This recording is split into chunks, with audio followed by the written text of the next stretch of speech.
when I was like 30, I couldn't just like randomly go to a skating rink because like I'd be just this guy just around this a bunch guy. of children. And then all of a sudden, then like in this day and age, you're a 30-year-old at a skating rink by yourself. Everyone's Yes, like, but now "What do you yes, I do? can drag them along. What are you doing?" Yeah, even if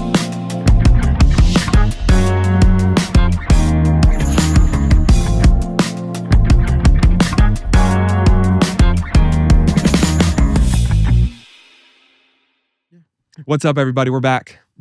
I've said this too much lately. That's how I intro every episode, John. what's up, everybody? We're back. Everyone. And Tori makes fun of me for it, but now it's like, it's I like feel when like when you do something, and I know I do it, and I'm just gonna keep doing it because now it's like the thing.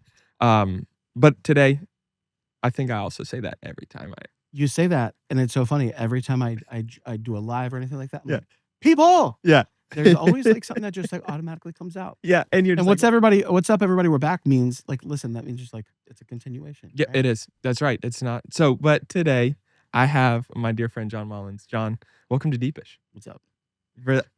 So I was thinking, you are a singer-songwriter. Yeah. You're also a husband and a father, and we're Yes. gonna get into all that. But I've known you now for a little over 5 years, Yeah. I think. Mhm. When did you all move to Nashville? Well, I moved to Nashville in 2000. I would say I moved to like Nashville, Mhm. 2016. But I was in like Okay. I was in Murfreesboro for a little while. Yeah. Jewelry. Like You were selling I jewelry. worked at K Jewelers. No way! I didn't know And that. So yeah.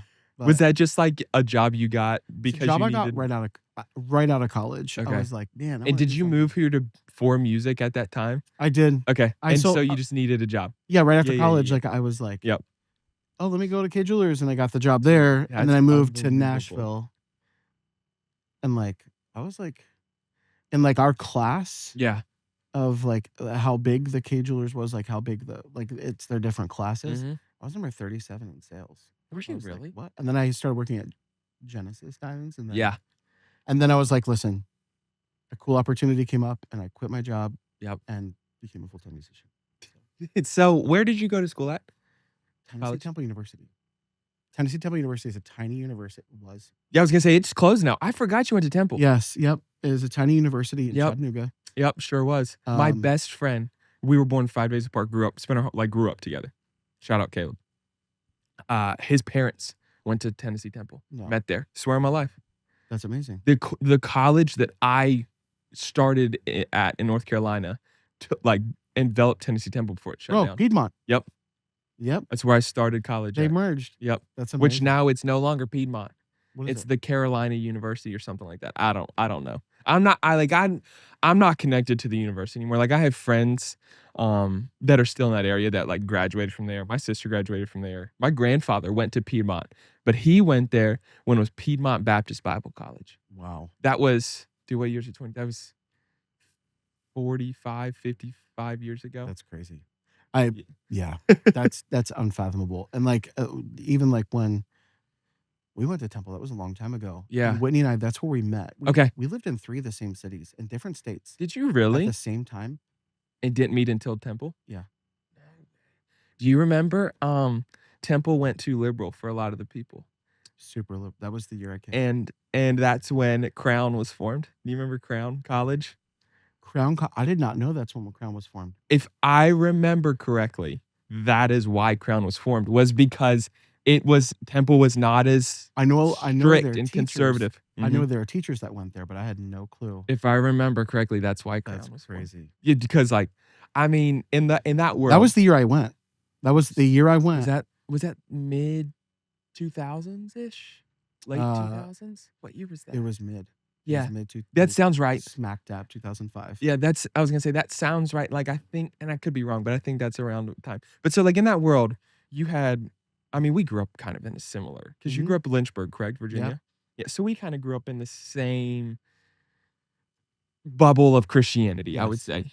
I mean, and even, when you were growing up, like that, like Liberty was not the Liberty University people know today. Yes. Where did you go to high school at? Did you go to EC LCA? Glass. Okay. EC Glass. Okay.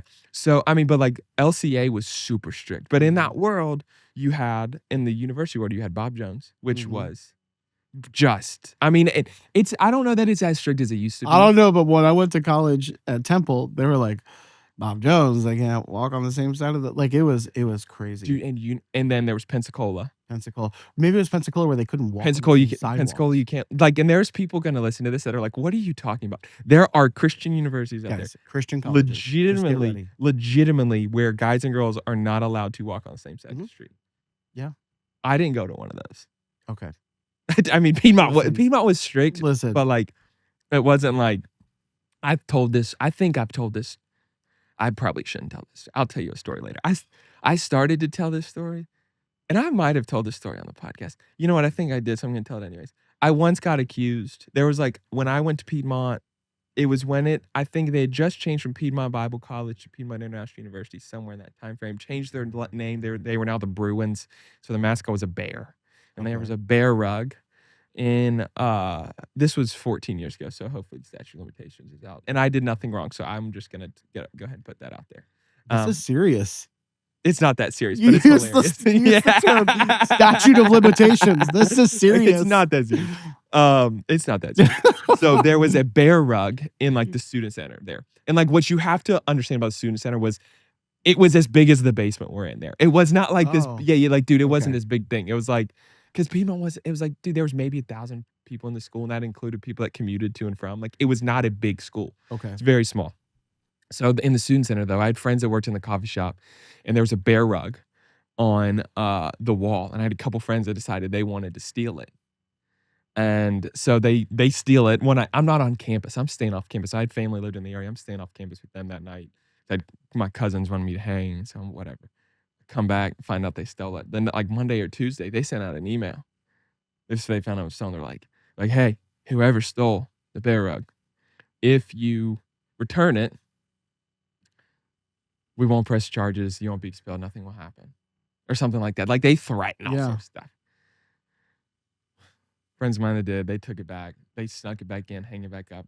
No harm, no foul. Nothing happens. Yeah, dude. Like a month later, I'm sitting somewhere and I don't remember. I think because I left after the first semester, and I think I was still there. And I was talking with someone. They're like, "Yeah, you sold the bear rug, didn't you?" I was like, "What?"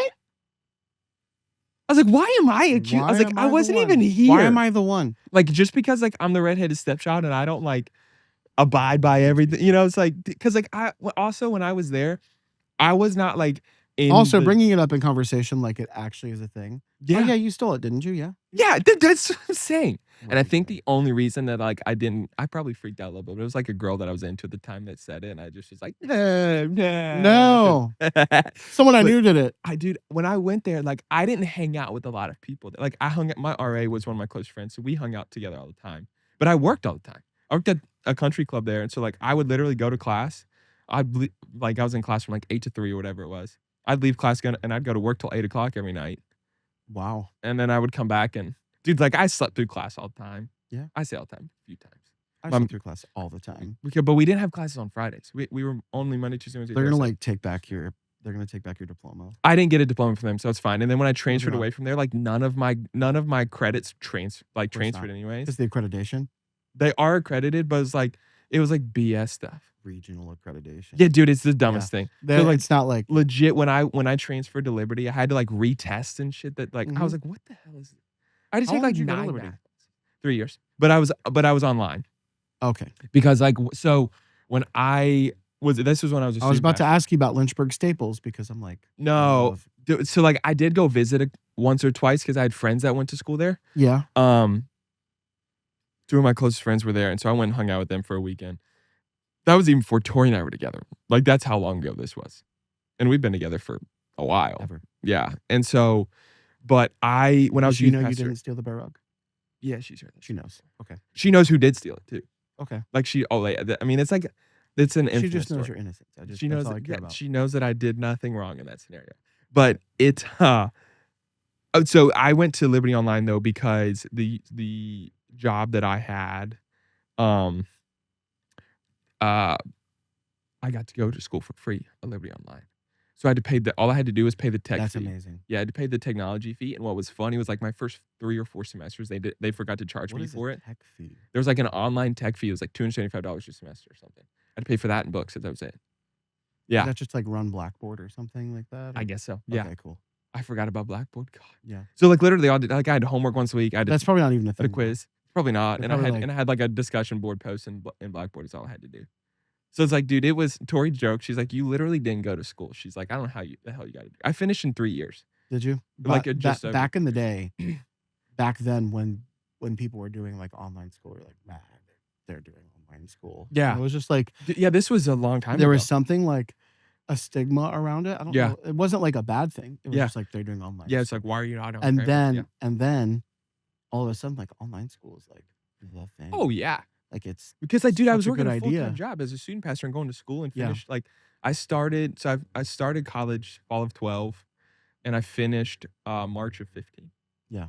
So it's like, It's if you have the chance to go to online school, yeah. you should. For a while. Unless you really want to figure out like the campus life and that. Yeah. Like, Which see, whatever. that's the thing. I was like, I didn't If like, if you're working as much as you were, yeah, then I dude, feel like you need to like just do online and be done. 100%. Sorry, we just got on a random because we started Okay. talking about Pensacola Moving on. Yeah. and Scotland. Listen, dude, that world. Listen. That the Baptist Christian school world, Yeah. man. Dude, We had there were some rules when I first got there. Yeah. When I first got to Temple, it was like just changing over. And so that's what girls I'm saying, had to early wear- 2000s were still like, Yep. it was still strict in a lot of those worlds, man. Girls could not wear. They had to wear skirts Yep. to class. Yep. Guys had to wear slacks, which is Yep. fine. Then you had to like scan in with your card to like that happened the whole time I was Yeah. there. We had to scan in with your card to go to like a what is it called? Chapel. Oh, yeah. Tuesdays and Thursdays. Yep. And then like you had to scan in with your card to go to church. Yeah. And if you, did you have to go to church? It was on campus? affiliated with the Yep. church. Mm-hmm. That was on campus. And then I think Mhm. my last 2 years. Was that church massive too? It pretty big? was, and Yeah. then it just Yeah. Yeah. Yeah. and then I think it sold off. And then You're and right. then when the school closed, I think it did. yeah, but then it just dwindled. Yeah. And then there was like you had to scan in with your card at the beginning, and then they were like you have to prove you're going to another church. And I was like, Yeah. okay. And then you couldn't like go off. Like there was a lot of Dude. there was Bob a lot of Jones was rules the and same like type of way. yeah, that's awesome. I mean, listen, I wouldn't change the school I went to. For sure. Yeah. And Whitney yeah. came from Liberty. Did She really? went to Liberty. So I lived in Okay. Lynchburg. Mhm. We lived in 3 of the same cities at the same time. We Mhm. lived in Sarasota, Florida. Okay. We lived in Lynchburg, Virginia, and lived in Chattanooga, Tennessee. Mm-hmm. Small fact: after I met my wife Whitney, I went home to meet her parents, Mm-hmm. and they're like, "You look so familiar." Okay. I worked at the Hampton Inn and checked them in when she came to No Liberty, way. and I was like, "What?" And I think I may have met Whitney then, but like Yeah. Yeah. Yeah. again, I So- checked her parents. So in. hard to know. Yeah. Yeah, and it was just like absolutely mind blowing. So like, she came from Liberty. Mm-hmm. And we met there. It was so Dude. crazy. Yeah, And so how long have you all been married now? 10 years. Okay. Are we 25 or 26? It's 26. We're 11 years. Okay, that's what I was thinking. You all got married the same year. When did you guys get married? 2015. October 25th. Okay, we got married February 7th. We got 10, 25, 14 is when we got married. 10, 25, 14. Oh, so 12 years this year. 12 years this year. In Dang. October. Yeah. And you guys, I mean, in 12 years, 12 years doesn't seem like that long Yeah. until you start thinking about like the life you experienced together in those 12 We've years. experienced so much life. Because you all were living here, correct, when you got married? Or were Whitney was living with her parents. okay, Because she you was were helping living them here. run their like business. Okay. And so when we graduated college, Mm-hmm. I stayed in Chattanooga and I was like, I'm going to pursue Yep. music. Yep. And then it took me a while to get to Nashville. And then she went up north Mhm. and was like, I'm going to run my parents' business and Mhm. I'll teach. So she taught. Mm-hmm. And then, no, she ran her parents' business. And then she went to Lee to get Yep. the accreditation. Dang. She needed- Temple wasn't accredited. Te- was it? Temple as an was- educator. Temple was regionally accredited for educators. Yeah. So she had to go start her master's at Yep. Lee to get the accreditation. So it's Piedmont was similar in the education world. There's like if you were an ed major or whatever it Mhm. was, you had to go to High Point for classes. Mm. Yeah. How crazy is that? Yeah. It's like, dude, this is such the a fact niche that Lee had discussion. the fact that Lee had a program Yep. to get Yep.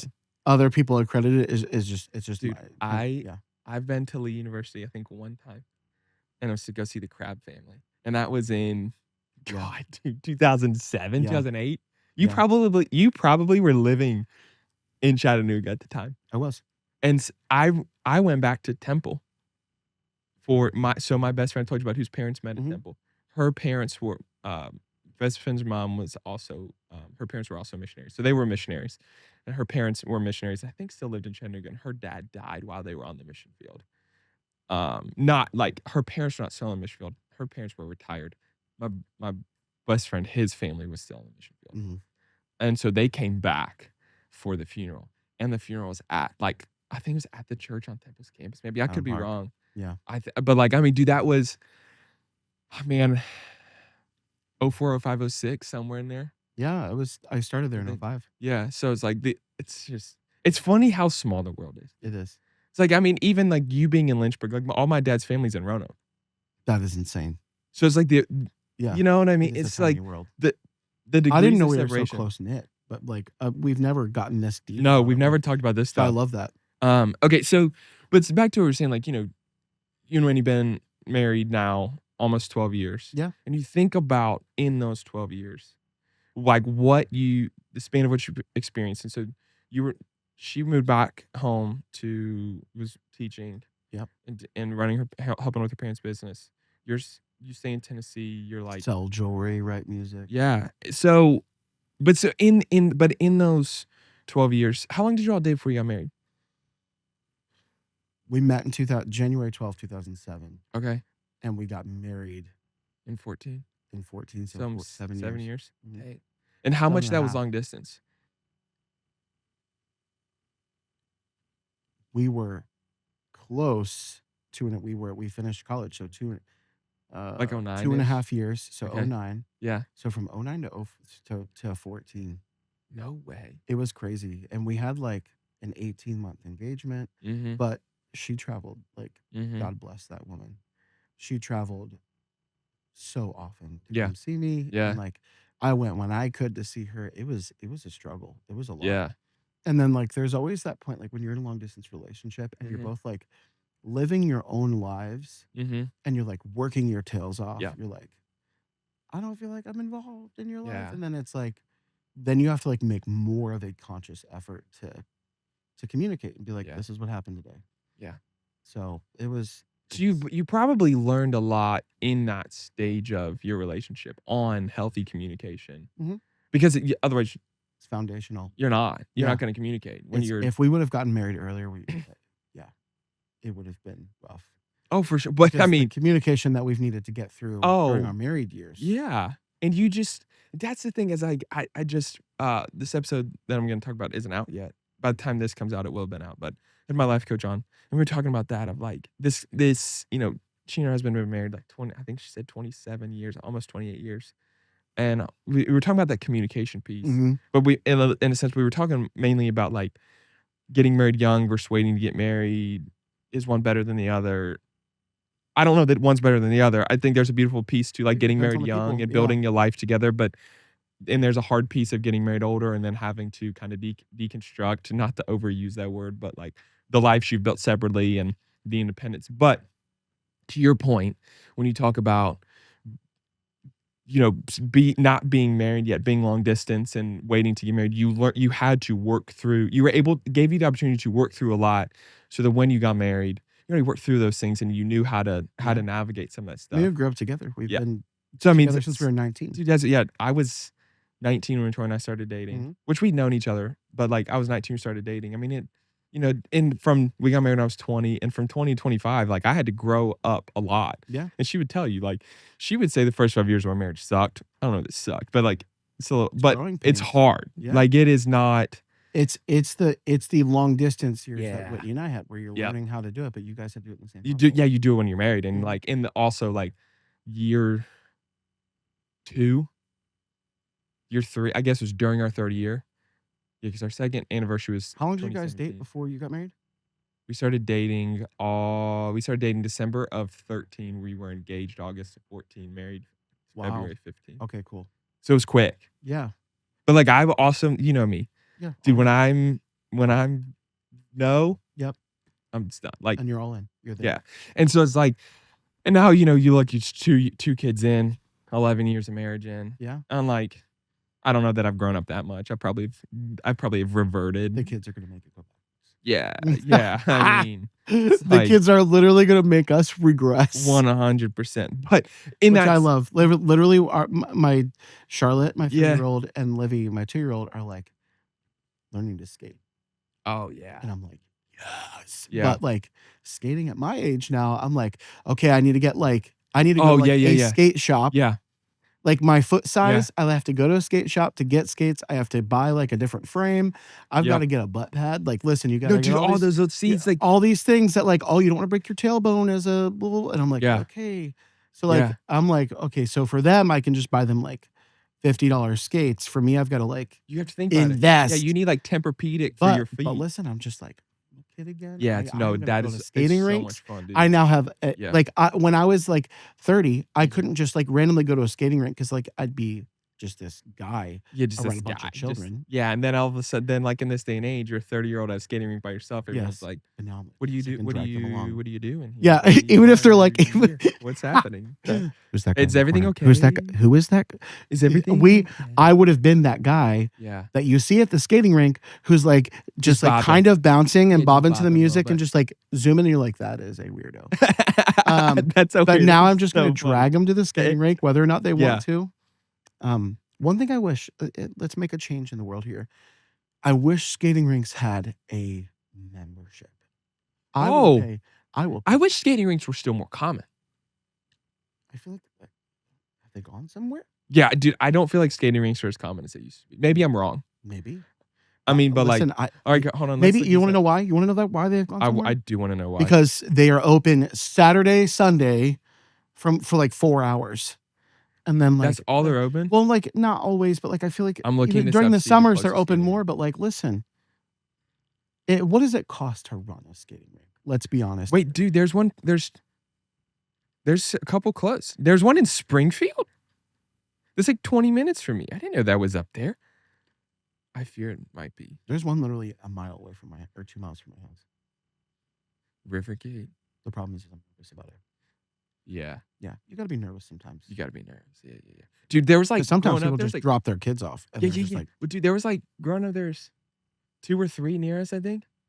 And like everyone I knew had one was Rollerama, Mhm. the other was Skateland. Yeah. Skateland was like kind of dingy Yeah. and yes, like our Skateland yeah, was nasty. yeah, dude. It was but Fun like Quest was our good one. yeah, Fun Quest. Rollerama Much was our good one. Really? Oh yeah, bro. That's so But it was cool. like what was funny was like Rollerama was like downtown Huntington, so it was like in a sketchier Yeah. area. But like Yeah. they both were kind of in sketchier areas. Yes. Rollerama was like the nice one where everybody had their parties. But like I knew Yes. people had them at Skateland. Skateland was like hadn't changed since the 80s. Yeah. This was like early 2000s. And I Check don't think my it's phone still real open. quick. I'm Yeah, not you sure know, what you're he's good. not messaging me. No, dude, you're fine. Do what you got to do. So, but like to your point though about like kids and whatnot, it is true how much they do keep you young. Yes. And I'll like, put my phone yeah, away. dude, put your phone away. If when Whit you- messages, like I have to like dude, you're fine. Do make what you gotta sure. do. I don't with the kids. Listen, it's just no, yeah, but our parents don't live here, so no, bro, you're fine. Do what you got to do. Doesn't bother me one bit. But it is funny though, like kids give you gray hairs, which like so far, my head's not gray. I've got Yeah. some. I've got some. Tori's got some. When I ever got my hair cut, I literally go, "Hey, shave the gray. Oh yeah. Or like get the gray ones like really short. yeah. Then I'm like, I've got a touch up kit that I'm gonna start having to use. Listen, yeah, but like, are you almost 40? I'm 38 Yeah. So like, I mean, at that stage, it's like, no, but see in me. the industry. everyone's people like, want to see gray hairs. No, people don't want to see your hairs. Everyone's like, it's like I went bleach a couple years ago, Mhm. and then I went perm, bleach, perm. Yeah. Like it was like not super bunched Yeah. up, but I did, we kind of Yeah. didn't give her hair too much. And Tori's like, babe, you bleached your hair for 2 years. Your hair's you've got a receding hairline. I'm like, no, I don't. And so now I go back and find old pictures to prove to her that like my hairline has always been in the exact same spot. Yeah. But anyways, I don't have gray hairs. Has but it been in the exact same spot? yeah, I I didn't know swear it that. has. Bleach. I thought bleaching would like make my grays fine. Mm-hmm. Then like you couldn't run your fingers through your hair. You can't do anything. 'Cause it's Yeah, just, dude, like, you got to dry. treat. You have to treat. Mine it doesn't lift. so My hair much. doesn't lift. very Yeah. well. Like it took 2 sessions every time to Mhm. get my roots done, Mhm. and then my hairline looked even more Mhm. receding. Yeah. And that's like there's like an I think it's called keratin, something like that. There's like Something. K18 I think's the name of it. It's like I've got like two Oh, some treatment. K18. Yeah, Yeah. I've got a couple different treatments that my barber gave me. He's like, "Dude, just do this." Yep. And like now it feels fine again. That was 2 years ago. I'm thinking about bleaching it again. We stopped. I stopped because when we had the twins, Yeah. like Oh, dude, it's so much money. it's like it was like Yeah. $300 or $400, Yeah. and Thankfully, that's mine's just to not that touch up much. the roots, and it was like expensive, Yeah. and it took 6 hours. Like mine was a double. You had to do a double thing Yeah. every time because Yeah. my roots wouldn't lift, and I'm like, Yeah. It's been a while since I'd like I bleached just also the miss my whole brown way. hair. I love my. Yeah. Sorry, but that's so random. But okay. This is what I was gonna say. So you talking about parenting, and we talked about this a little before we started rolling. I remember in 2021, it's when we got to know each other. We were in a small group together Mhm. at church at the time, and you had been to church for super long, maybe a year or so, I Yeah. think. Um, and we met, started getting to know each other really well, and um, correct me if I'm wrong on these details, but your wife got sick and ended up in the hospital, and I think I'm right, and tell me if I'm wrong, but you found out that had been pregnant, and you didn't know yet, and was having a miscarriage. Was that Yes. correct?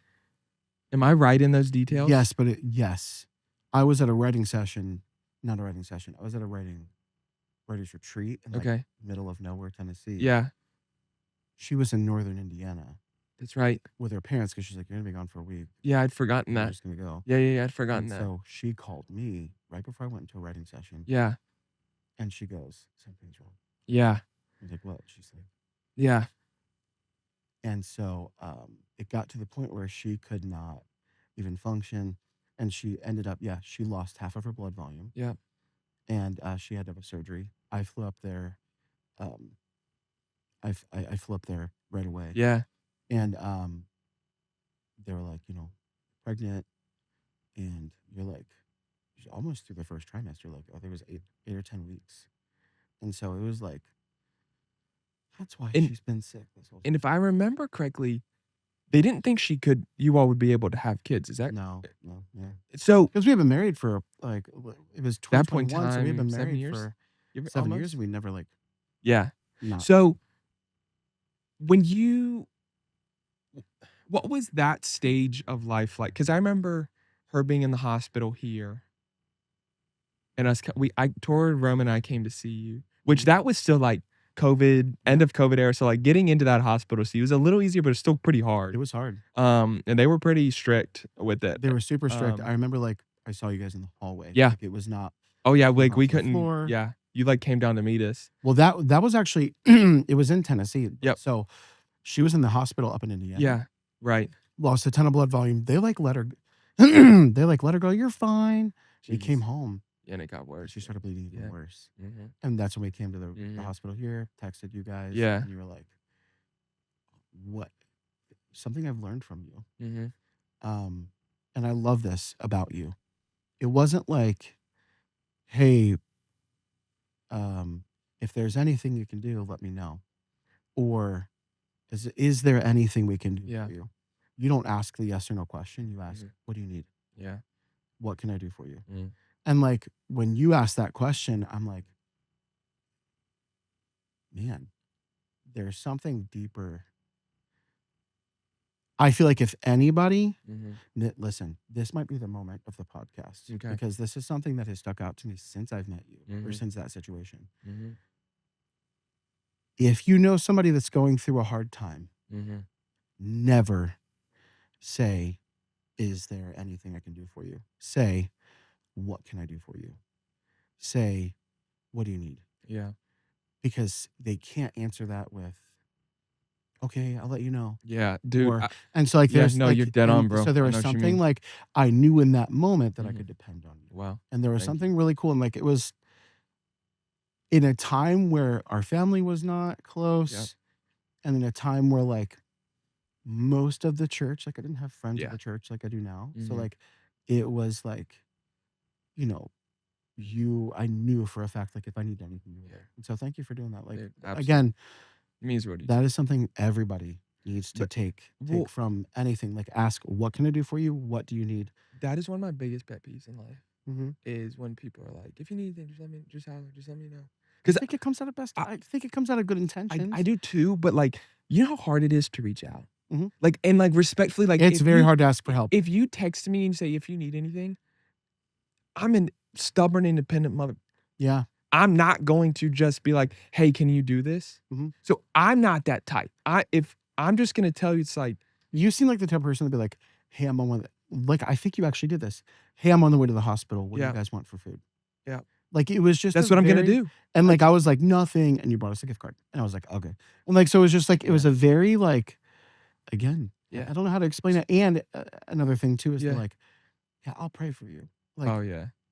what's cool is like, because you said that, Mhm, like, we have, like, my wife has a business of, mhm, she sells clothing and stuff like that. I'm part of that community and I love it. mhm, And I have become, since our kids, I have mhm, become more of a face of that community as well. mhm, And when somebody like asks for prayer, because we have a separate prayer chat for our mhm. clothing community, like That's literally. crazy. And so, Yeah, and like our those people are like family to us. And so yeah. we have prayer chats. And like whenever I do something or whenever I see one of those things, Mhm. I don't just like, oh, okay, I'll pray for you. Oh, prayers Yeah, headed your way, which okay, that is okay if yeah, you're actually gonna do that. yeah. I know that I am so fast moving if I don't pray right away. Right away. Mhm. And so I'll say, like, I just prayed for you. Yeah. And for me, that means a little bit more Mhm. than, like, to me, Yeah, that yeah, would yeah. mean a little bit Well, it's more. just that's a g when people are like, "Yeah, for sure, I'll pray for you." It was always to me, I it's got like, you, it's a cop bro. out. Yeah, it's a Yeah. cop out. But, like, I'll tell you a quick story. So, I like, think it's a cop genuinely out. I think it comes from the best intentions, yeah, but but I do feel like it's it's just easy to forget. yes. Because I'm like that way. But what you said does mean the world to me because that's just the type of friend and human I wanna be. It's like, I Yes. don't wanna be the one that's like, "Yeah, if you need anything, let me know." It's like, no, I just What do wanna you know this. need? If I know What something's can I going bring on, you? I'm just gonna say, "Hey, I'm gonna do this," and if it's not what you need, then I will do something Yeah. different. But a couple months ago, one of my closest friends here in town was, and Tori's probably more like this than I am even, but one of our friends was having a hard like, something tragic happened. They were dealing with the emotions of this, and Tori texted me and she's like, "How's he doing?" I'm like, "Not great." She's like, "Just go see him." So I texted him. I said, "What time are you leaving?" And he's like, blah blah blah." I said, "I'll be there in 20." I said, I Which is was hard to do with 2 kids. oh yeah, Hard to be like, "Go see him." yeah. Like, It's like listen, that's a sacrifice. I had just gotten to the gym. I just started drinking my pre-workout. And she's like, "Go see him." I was like, "Okay." So I texted him. I said, "I got a shower. I'll be there in 30." Mhm. And I went to see him. You get there and your body was itching because you just Oh yeah, drank yeah, a yeah, few. yeah, yeah. You're like, Dude, "Hey, I'm how's like, it going, man? Are you yeah, doing yeah, okay?" yeah. But so but I just wanna be that type of human though. Yeah. That's like and to your point, it's like, if anyone is listening to this, like, be the type of human being that just shows up, just does it. Like, don't wait for permission because, like, I would rather be the type of person that I have to apologize for doing too much for you than it's that I never do anything and you wonder if I'm gonna be present, if I'm Yeah. gonna be there. It's like, no, like, hey, if you know someone's going through something, just text them and say, "Hey, I I'm buying you dinner. If that doesn't help you, and if you need me to come sit with you, I'll come sit with you. If you need me to come sit with you for 3 hours and get your mind off of it, shit, I got you. Yeah. I will come over. We can have some drinks. We don't have to drink. We can whatever, but, like, I'll get you laughing. We'll have fun." It's like and that's what I'm good for you. Yeah. And if you wanna talk about what's going on because, like, I've had friends do that for me. In my darkest moments, like, they will like, some of my closest friends have sat with me and listened to me bitch and moan and complain about the same situation over and over and over, and you know what they never did? Complain about me talking. Yeah. Not once. Yeah. And I think that's a sign of a good friend. But all that to backtrack for a sec. Okay. When your wife is you're not with her, you find out she's sick. You find out not only is she sick, but she's pregnant and is miscarrying. When all along you don't and we talked about this some when it was going on. All along, you didn't know that you could have kids at all, much less that she was pregnant. What was emotionally going through that in your marriage? What was that like for you to find out that, oh, she can get pregnant, but she's miscarrying, and now she's also sick. How did you process that? What was it like to go through that? I'm gonna backtrack even more. Yeah, that's fine. Something that's like a little bit of a miracle. Mhm, When she told me something wasn't right, mhm, and she was in the process of miscarrying, but we didn't know. mhm, Um, I went right into a writing session called and it was a song called "He Was There." Mhm. It was with Matt Wynn and Ava Page. Mhm. Matt had this idea that he has been like waiting to like write forever, and he Mhm. just brought it up in this writing session. We wrote it outside, and the second verse, Mhm. I've never made it through it without crying. Yeah. But like God knew that I needed something Mhm. before I needed it. Yeah. And this song, that the second, I'm just gonna tell you the second verse. Mhm. And it says, he was there when I looked into my baby's eyes and felt a new kind of love for the very first time. Everything my mama said was right. My world turned from black and white into color Mhm. overnight. And the Dang. chorus says, he didn't need to say a word because the message was loud and clear.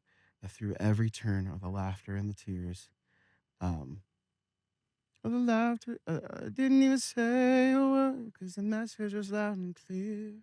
Through every turn of the laughter and the tears, even in an answered prayer, and the times I thought that maybe he didn't care, he was there. And it's just like, it was talking about like the moments that you are like, where are you? Mm. Yeah. And you're so blinded by like the pain that you don't see that he's just like Mhm. that song, like talking about having a baby and how it changes your life.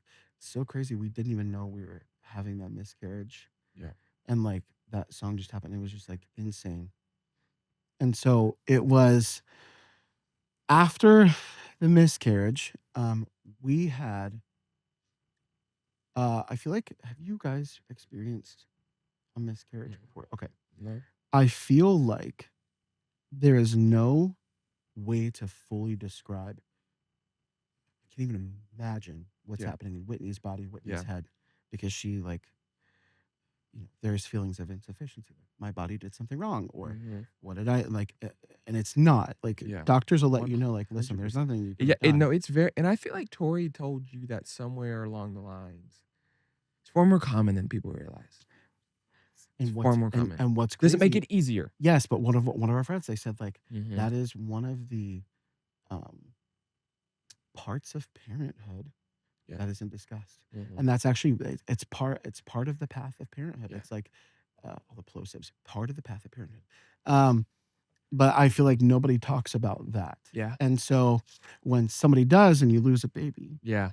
um, they're like, there's either the, oh, you guys didn't know? Yeah. Oh, so you didn't know you're pregnant. And so it was like, I think you take everything kind of offensively in that moment. For sure. Yeah, yeah, And yeah. then Whether it's then meant there are that people way or like, not. Yeah. and they'll be like, oh, and at least you know now. And like, there's just like, and so in our minds, Yeah. we're like, you're given this gift of Mhm. life. And it's Mhm. like, I'm not going to say what I was saying about it because I don't want it to be recorded, but like, yeah, we'll just take that one away. Okay, Yeah. let's try for another one. And so like, it's just like Yeah. it's almost like the, the biggest tease. And it's actually, I had a dream after that miscarriage Mhm. that I was holding like my daughter in my arms, and it was like the weird, as never being a parent to a living child at that time. I hadn't been a parent to a living child. Mhm. Like, I was holding this child in my arms, and I was like, the most fulfilling, crazy, I don't know, I Mhm. couldn't explain the type of fulfillment and joy and love I felt in that moment. And it was just in a dream, and I woke up crying. Dang. And I was like, this is insane. And then we found out we were pregnant with Charlotte. And when we found out Charlotte was a girl, we were like, okay, we know. Dude. And And what was so the timeline between that dream and when in that? probably like 5 months. Yeah. No way. Yeah. And So so between when you had the dream when you found out you were pregnant. yeah. And so it Jeez, was just dude. like it was crazy. But like again, that whole situation, you in our minds we're like, okay, we can get pregnant. Mhm. Like hearing somebody else saying like, oh, at least you know you can get pregnant. It's like, oh, at least you know you can get another one. Like it's But some commodity to be that's the got or had. interesting thing about, like, that conversation and parenting in And general again, is, like, I know that there's yeah. no guarantee. Yes. Like, so So there was either so let me yeah, recap. There were 3 responses yeah, that we got. There were a couple of like, what we needed was somebody to come, Yeah. sit with us, Yep. and not say a word. Yep. And just be like, "I know this is hard." Yep. Yep. Done. Yep. That's what we didn't have. Yeah. Except, like, her parents and For our sure. but, like, Yeah. the responses we got from outside were like, "At least you know you can get pregnant," which is, like, the biggest burn. Yeah. And then there was like "Oh, so you didn't know? Yeah. How far along were you?" As in, like, if you weren't far along enough, it doesn't really matter. Correct. It's still a living being. 100%. Or they are still a living being. Yeah. And then the third response was like, "Welcome to the club. We had one too." And so it was kind of like all three of those responses burn in different Yeah. ways.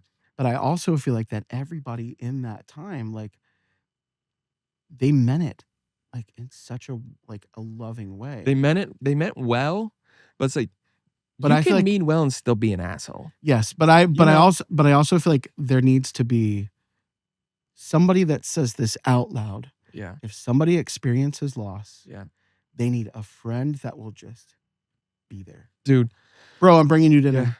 Yeah. We're not gonna talk about miscarriage. We're not gonna talk about anything. Mhm. I'm bringing you guys dinner. What do you Mhm. want? Done. If And you wanna that talk, Sig, we can talk, but you know what? I'm not coming to talk. Or then not even that, just like, I'm just gonna come, like, Yeah. I'll drop off food at your place Yeah.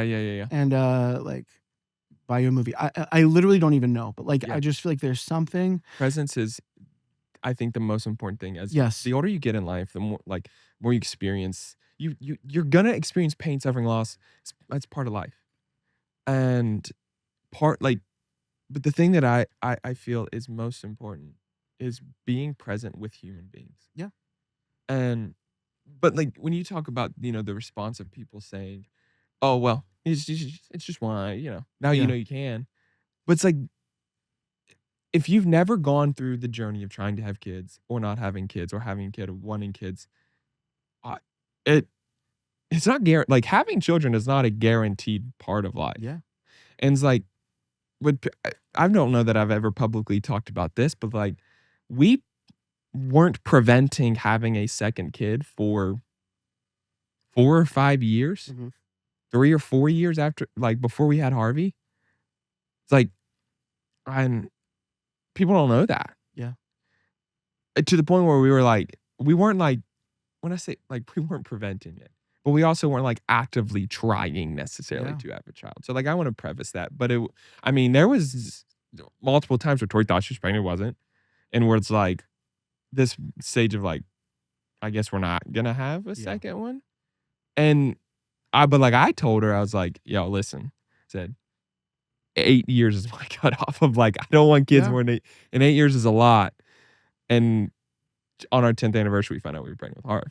But, like, all that to be said is, like, I just I do think that, now granted, we are not the females in our marriages, so, like, we can't speak to the emotional Yeah. state of, like, being a female or a woman and wanting to have a child, but, like, from the father's perspective, it's like, it's very normal to, like, when we had Rome, dude, Tori had been off birth control for, like, I think 5 weeks, Yeah. and we got pregnant with him. Yeah. Like, that is not common. Yeah. Like, that is super rare. And it's just to go through all of that is, I mean, miscarriages are far more common. Yeah. Than I think, and I know that just because of my wife being in the medical field, and, Mhm. like, Yeah. she is very well versed in study and all Mhm. that, and knows a lot, and knows a lot of what can cause, Yeah. a miscarriage. Doesn't make any of it easier. I Yeah. think that's the case with it too. Is like, I hate that, like, hearing that, like, what you all went through, like, one, yeah, you said, it's like, people meant well, Yeah. but that's just the thing, is like, I hate that you all didn't have more consistent humans in your corner to sit with you. Mhm. I hate that I wasn't that for you. I mean, And, like, we also kind of not to and I we don't cut mean, off from the world as well. well, and I don't mean to make that, I don't mean that in a sense of making it about me. I just, like, because we are friends and we are close. Yeah. Knowing that I wasn't there for you when you all needed it most, in the way that I could have been, does that I hate that. However, I appreciate that, but when you go through that type of loss and everybody's saying those other things, yeah, you kind of just close off. I can't imagine. And it's like, I truly I can't don't imagine if that. you wanted And I to can do that, I understand don't that. know that we would have welcomed it. Not because of Yeah, you, no, but, no, no, like, no, we no, I just, like, understand that. it was so dark.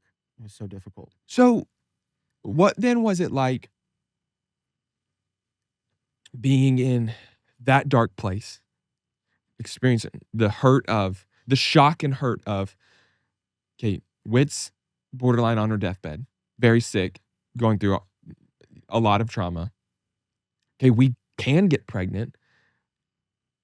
Oh wait, we can get pregnant, but we've lost the baby. And now people are trying to encourage, but they're kind of hurting more than they're encouraging. To then 5 months later finding out that, oh wow, we are pregnant again. No, we didn't. From the dream to Oh, from the finding dream. out Oh yeah, pregnant. that's right. There was a longer gap. But was it 2 years I almost? think we found out in Or January of 2022. So we had the loss. so it was like 9 months, We a lost, year. yeah, from May to January. Yeah, Okay, so 10, 11 months. Wait, when you not find 10 out, months. I think it was 6 months.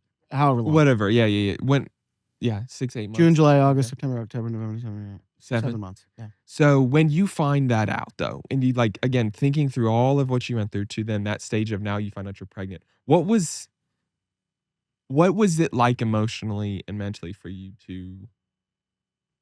Was there a part of you that was closed off and didn't want to believe it until it like actually No, we was were done? terrified. Yeah. We were terrified. We were like, we're gonna lose this one too. I vaguely remember us talking about that We did some talk at about it. times. Mhm. Of like just the sheer We terror of like like Whitney's like, I want to tell my mom. I want to tell my Yeah. mom. I want to tell everybody. I want to tell blah, blah, blah. And like, oh, it was February. It was February that we found out yeah, because Whitney got me like a gift yeah, and said it was like a Valentine's gift. okay, And she like set up a camera because she said it was funny and she wanted to get my reaction. okay, And so that's when we found out. But like it was like we were terrified. We were like, we don't want to tell anybody. Well, I was like, mhm. I don't want to tell anybody until after the first trimester because we Yeah. are. Which in general is common. Tori was the same way with her. Yes, but Whitney, But then like, so Whitney wants then to tell of our closest friends. I was like, But the then more when you people go through what tell, she the went more through- people we have to tell we lost. yeah. And so And it's that I can't imagine that sheer fear and terror of like every single moment of every single day, we were yeah, terrified. I cannot imagine. And like dude. then they were like, oh, you made it out of the blah blah blah zone, and like so we're like, okay. And so we recorded a video Yeah. when Whitney was on the table Yeah. and they were examining her when we had our first loss Mhm. or our loss. Yeah. She had like one song going through her head. It was like, Jireh, you are enough. Yeah, that song had just come out. So I will be content in every circumstance. Oh, Jireh, you are enough. And like, so that's like all that went through her head. Mhm. She said she just kept repeating that for hours in her head. And like, so what we did is after the first trimester was Mhm. over, we recorded a side-by-side duet of the song. Mhm. And we told everybody the story Yeah. during that that song. I think we did like a verse and a chorus or something. Yeah. Maybe the whole song, I can't remember, but we did that. And like I had like lyrics or not, I had like a thing of the story. Mhm. And then I had like in the middle bottom like the video of her surprising me with the pregnancy tests and everything like that. So like it told our story. Yeah. And like we wanted to pay homage Mhm. to the baby we lost. Yeah. Because that's still part of our story. And I Yeah. feel like, when we all like our whole family passes away and goes to heaven, we're gonna be reunited with Yeah, our for child. sure. Yeah. When Whitney and I get old and wrinkled, we're gonna be like, prepare some running shoes in heaven for us because we got a play date. See, here's the thing. I see those videos on Instagram. Mm-hmm. I've not experienced losing a child. Mm-hmm. Thankfully, I've not experienced losing a parent. One of my closest friends lost his dad last summer on my birthday. His dad was my dad's best friend, one of my What a dearest dark friends. birthday. Yeah. And in like he'll just send me reels of like about losing your dad. And my response every time is like, F you. It's Yeah. like, but it's like I also it's like but so like when I see those, bro, Yeah. I spiral. It's so hard. And but what sucks is like, or it's like, I don't know if the algorithm does this to you, is it's not all the time, but I'll get in like a cycle of where it's like those videos of like someone's like, get my running shoes ready because or like, you know, when you and then you walk or it's like, "I walk into heaven," and it's like, you know, takes me straight to my old man, and it's like, yeah, I don't care if the theology of that's accurate or not. But or the one that gets me the most is I'll get in these things, and this happened to me one time last summer, and every video is like, "The summer of your kid being 7," and Roman was 7 at the time, and it's like, "This is the last summer of them being blah, blah, blah," and I'm just like, dude, I'm laying in bed at 10:30 at night, Oh, literally weeping. weeping, Yep. like, genuine and it's like and that's what happens to me every time. Is like I'll get in this algorithm of where it's just like your kid's growing up. They're all cry videos. They're all those Yeah, videos that yeah. all of them, and then all of a sudden a video will show up of, the other day I did it to myself.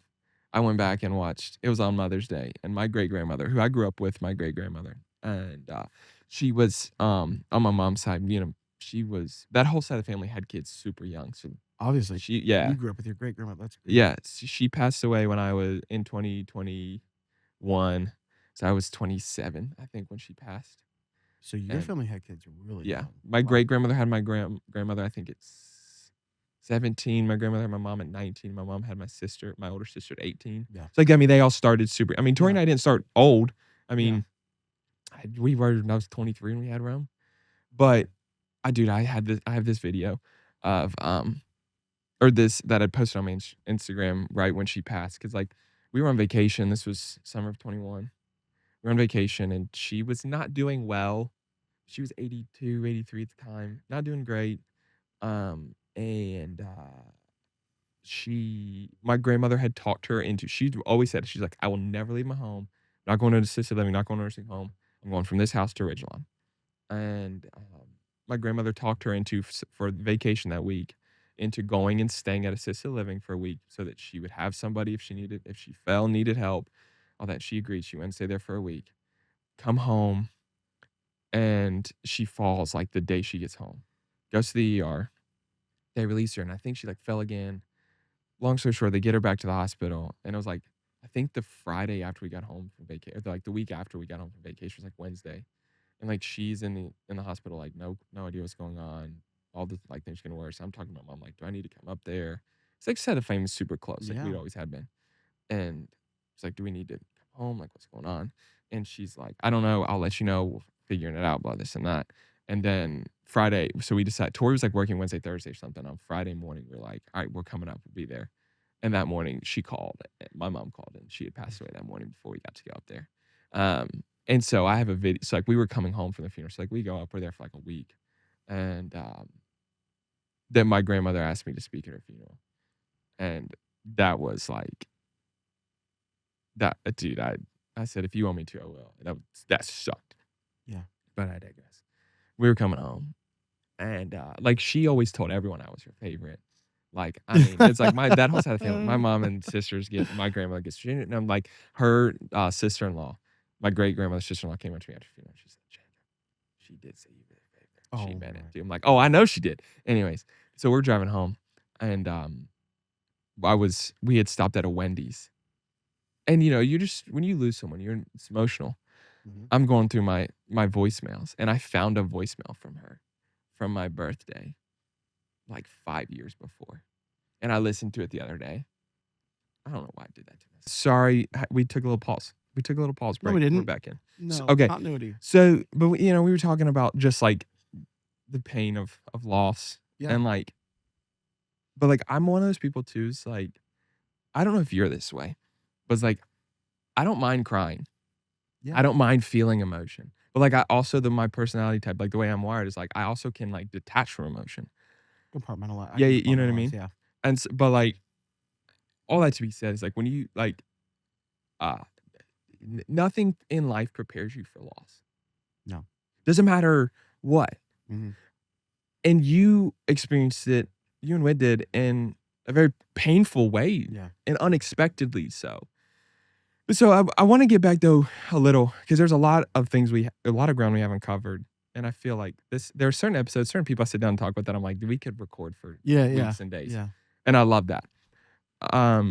But when you so early on when you all were pregnant with Charlotte, your oldest, there's that inherent fear and shock of like every moment of every day you're worried. Yes.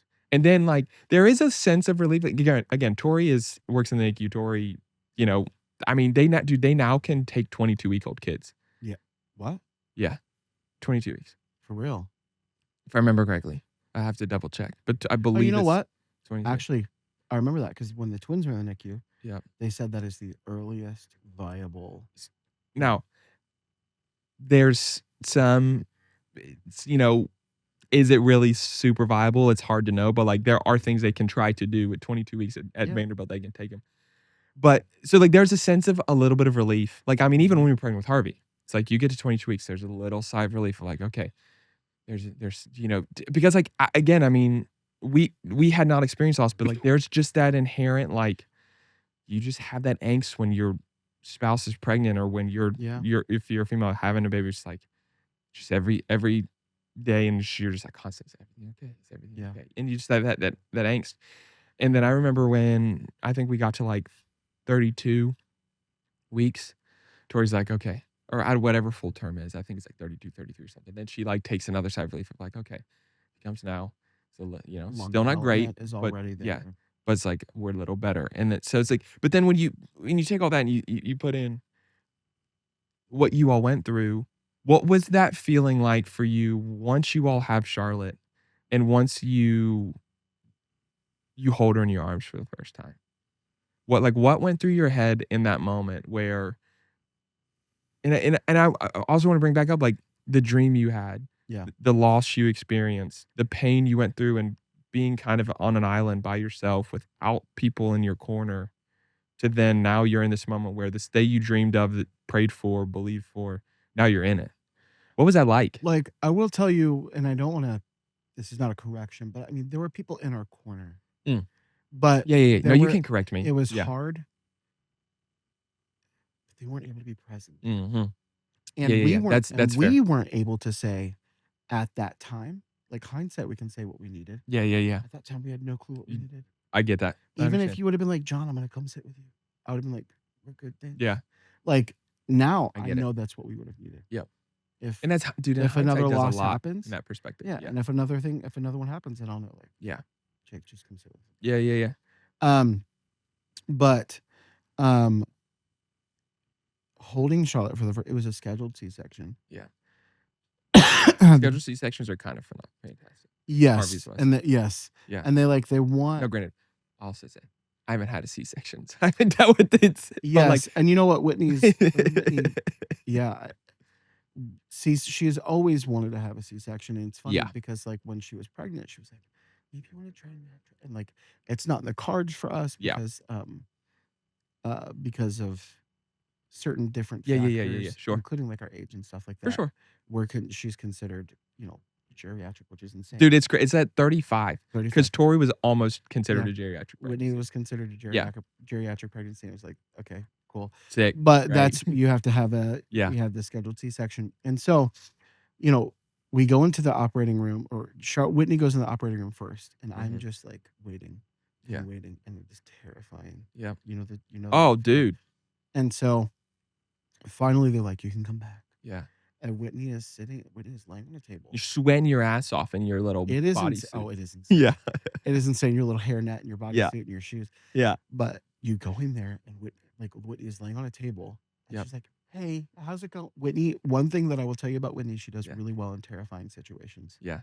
I don't know how she does it, Yep. but she's like, "Hey," and you could see the fear in her eyes, but, like, you've got a thing up, Yep. and they're like, "Come sit behind with her," and they're like they are slicing Yeah, her no, open. it's a very And they're like, weird feeling. you're gonna feel the pressure," and, like, her whole body moves, the whole table, and it's like, "Oh Yeah, my dude, lanta." it's a very interesting So, experience. finally, they pull Charlotte out, Mhm.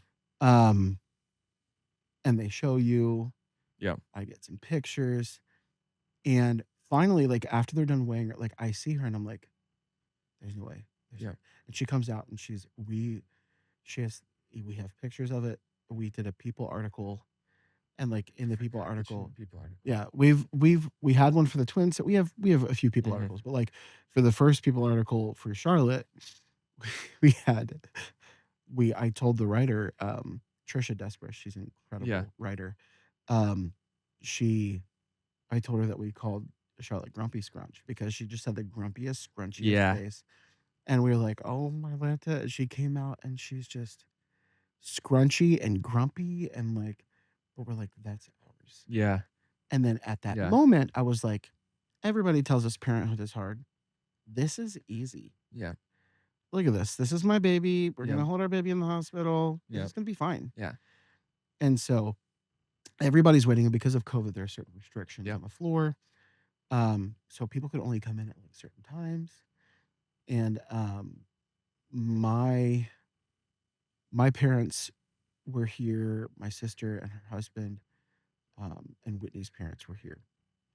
And they we had Charlotte, they brought her over, they gave her to us so that we could take the first picture. Mhm. And I held her and I was like, Yeah. this is it. Yeah.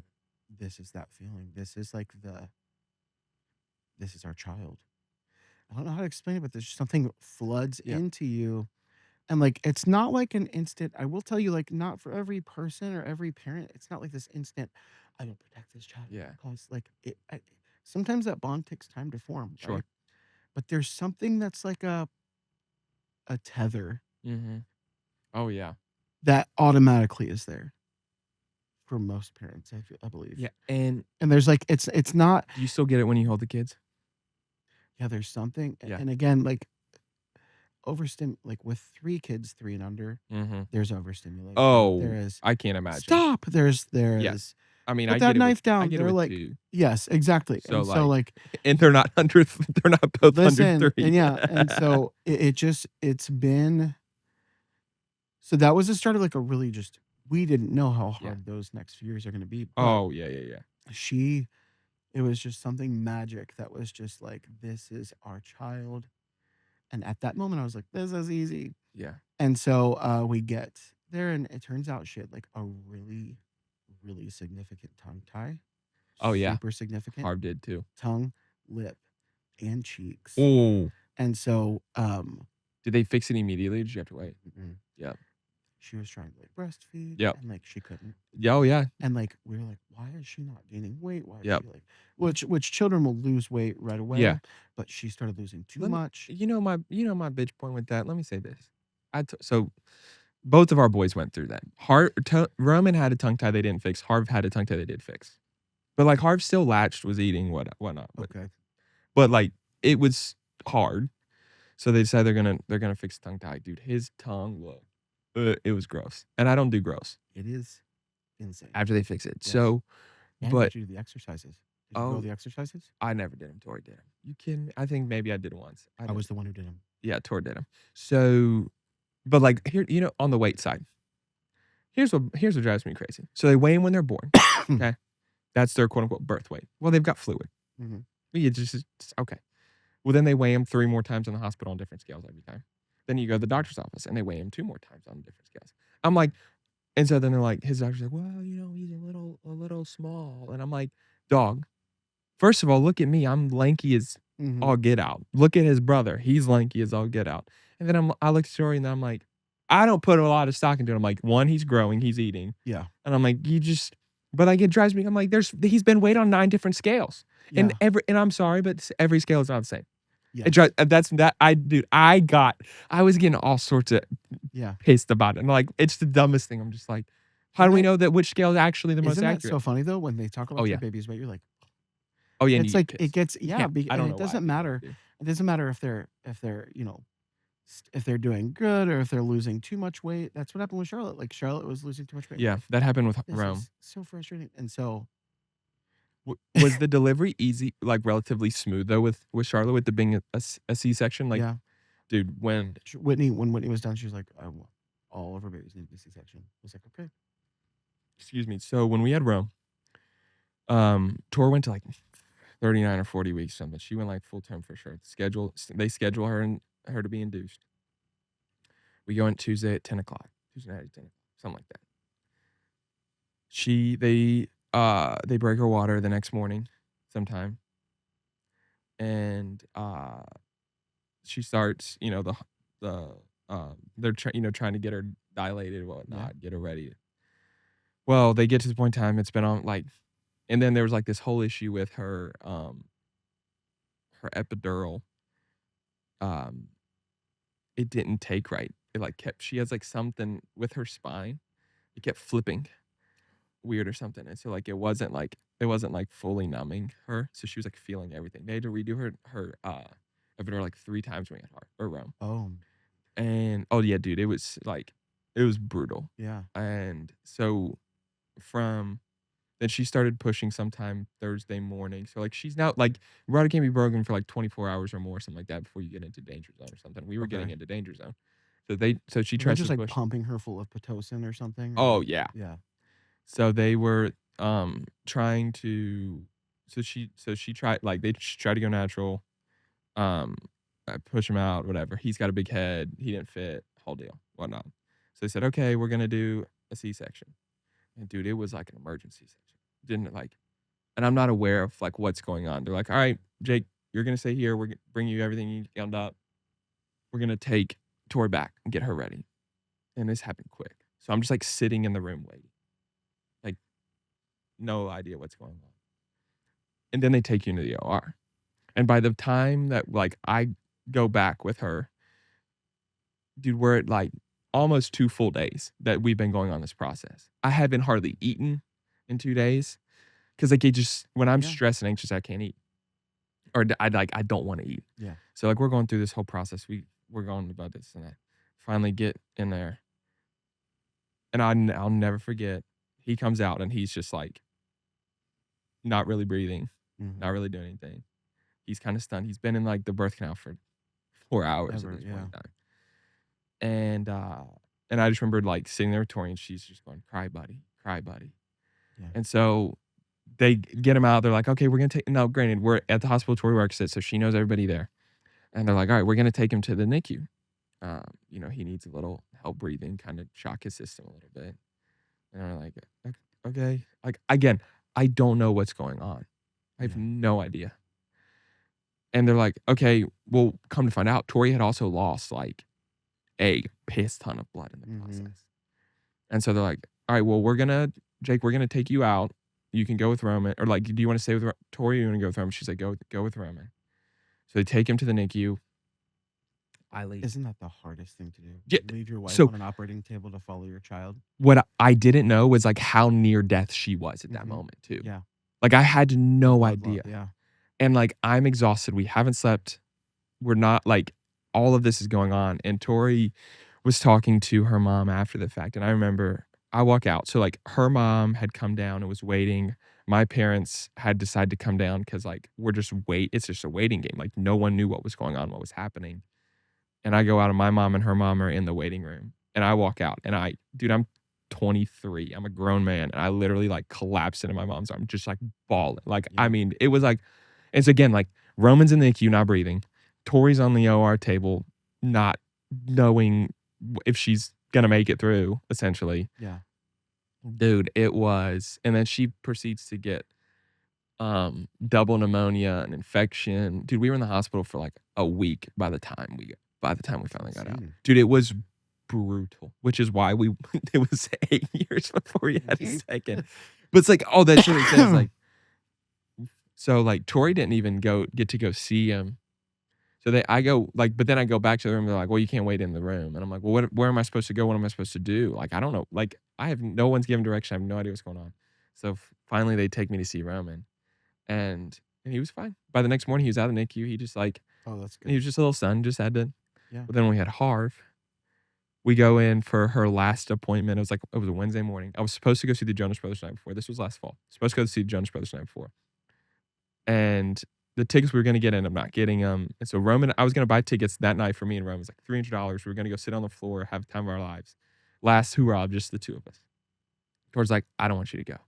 I'm like, "Okay." Sucked, but I was like, "Okay, it's fine." Mhm. Don't go. Go to her appointment the next morning, and they're like, "Okay, well," her nurse practitioner she normally saw wasn't in, so we saw someone different, and her bedside manner sucked. She just comes in, she goes, "Hey, your blood pressure's high. We're gonna send you So to hard. triage to monitor." And it was like, "What?" She's like, "You need to go ahead and head in." And she's like, "Well, we don't have any of our stuff. Can we go home and get our stuff?" She's like, "How far away do you live?" I'm like, 20 minutes there, 20 minutes to the hospital. She's like, "Yeah, that's fine. Just, kinda make it quick." And Tor's like breaking down. Roman's with us. He's breaking down. Uh, He's stressed because he thinks something's wrong with Tori and Har. mhm. So we go home, pack our stuff up, get everything ready. We go to the hospital. Roman's hanging with us. We're in triage. Just they're monitoring her and whatnot. Her blood pressure's still a little high. Some of them aren't high. She's having some contractions, whatnot. Nurse comes in. I look at her. She's like, "What do you want to do?" I'm like, "Can we just go ahead and have this kid?" Because like her C-section was scheduled for that Sunday. This is Wednesday. I'm like, "Can we just go and have him?" I'm like, because she's miserable. I don't want to go home and then we're gonna have to come back here tomorrow and do the same thing over again. I'm like, let's Mhm. have the kid. She's like, let me see what I can do. Comes back in. They're like, all right, we're gonna go ahead and we're gonna move C-section up. We're gonna do it today. That was at like 3. I called Colton Mosley, one of my best friends here in town. I said, hey, what are you doing? He's like, what do you need? I told him, I said, can you come pick Roma up? My mother-in-law's almost here. She'll meet you at the house with him. He's like, I got you. I'll be there in 10. Picks Roman up, takes him to brings him to the house. I walk back into the room. 30 minutes later, we're in the OR.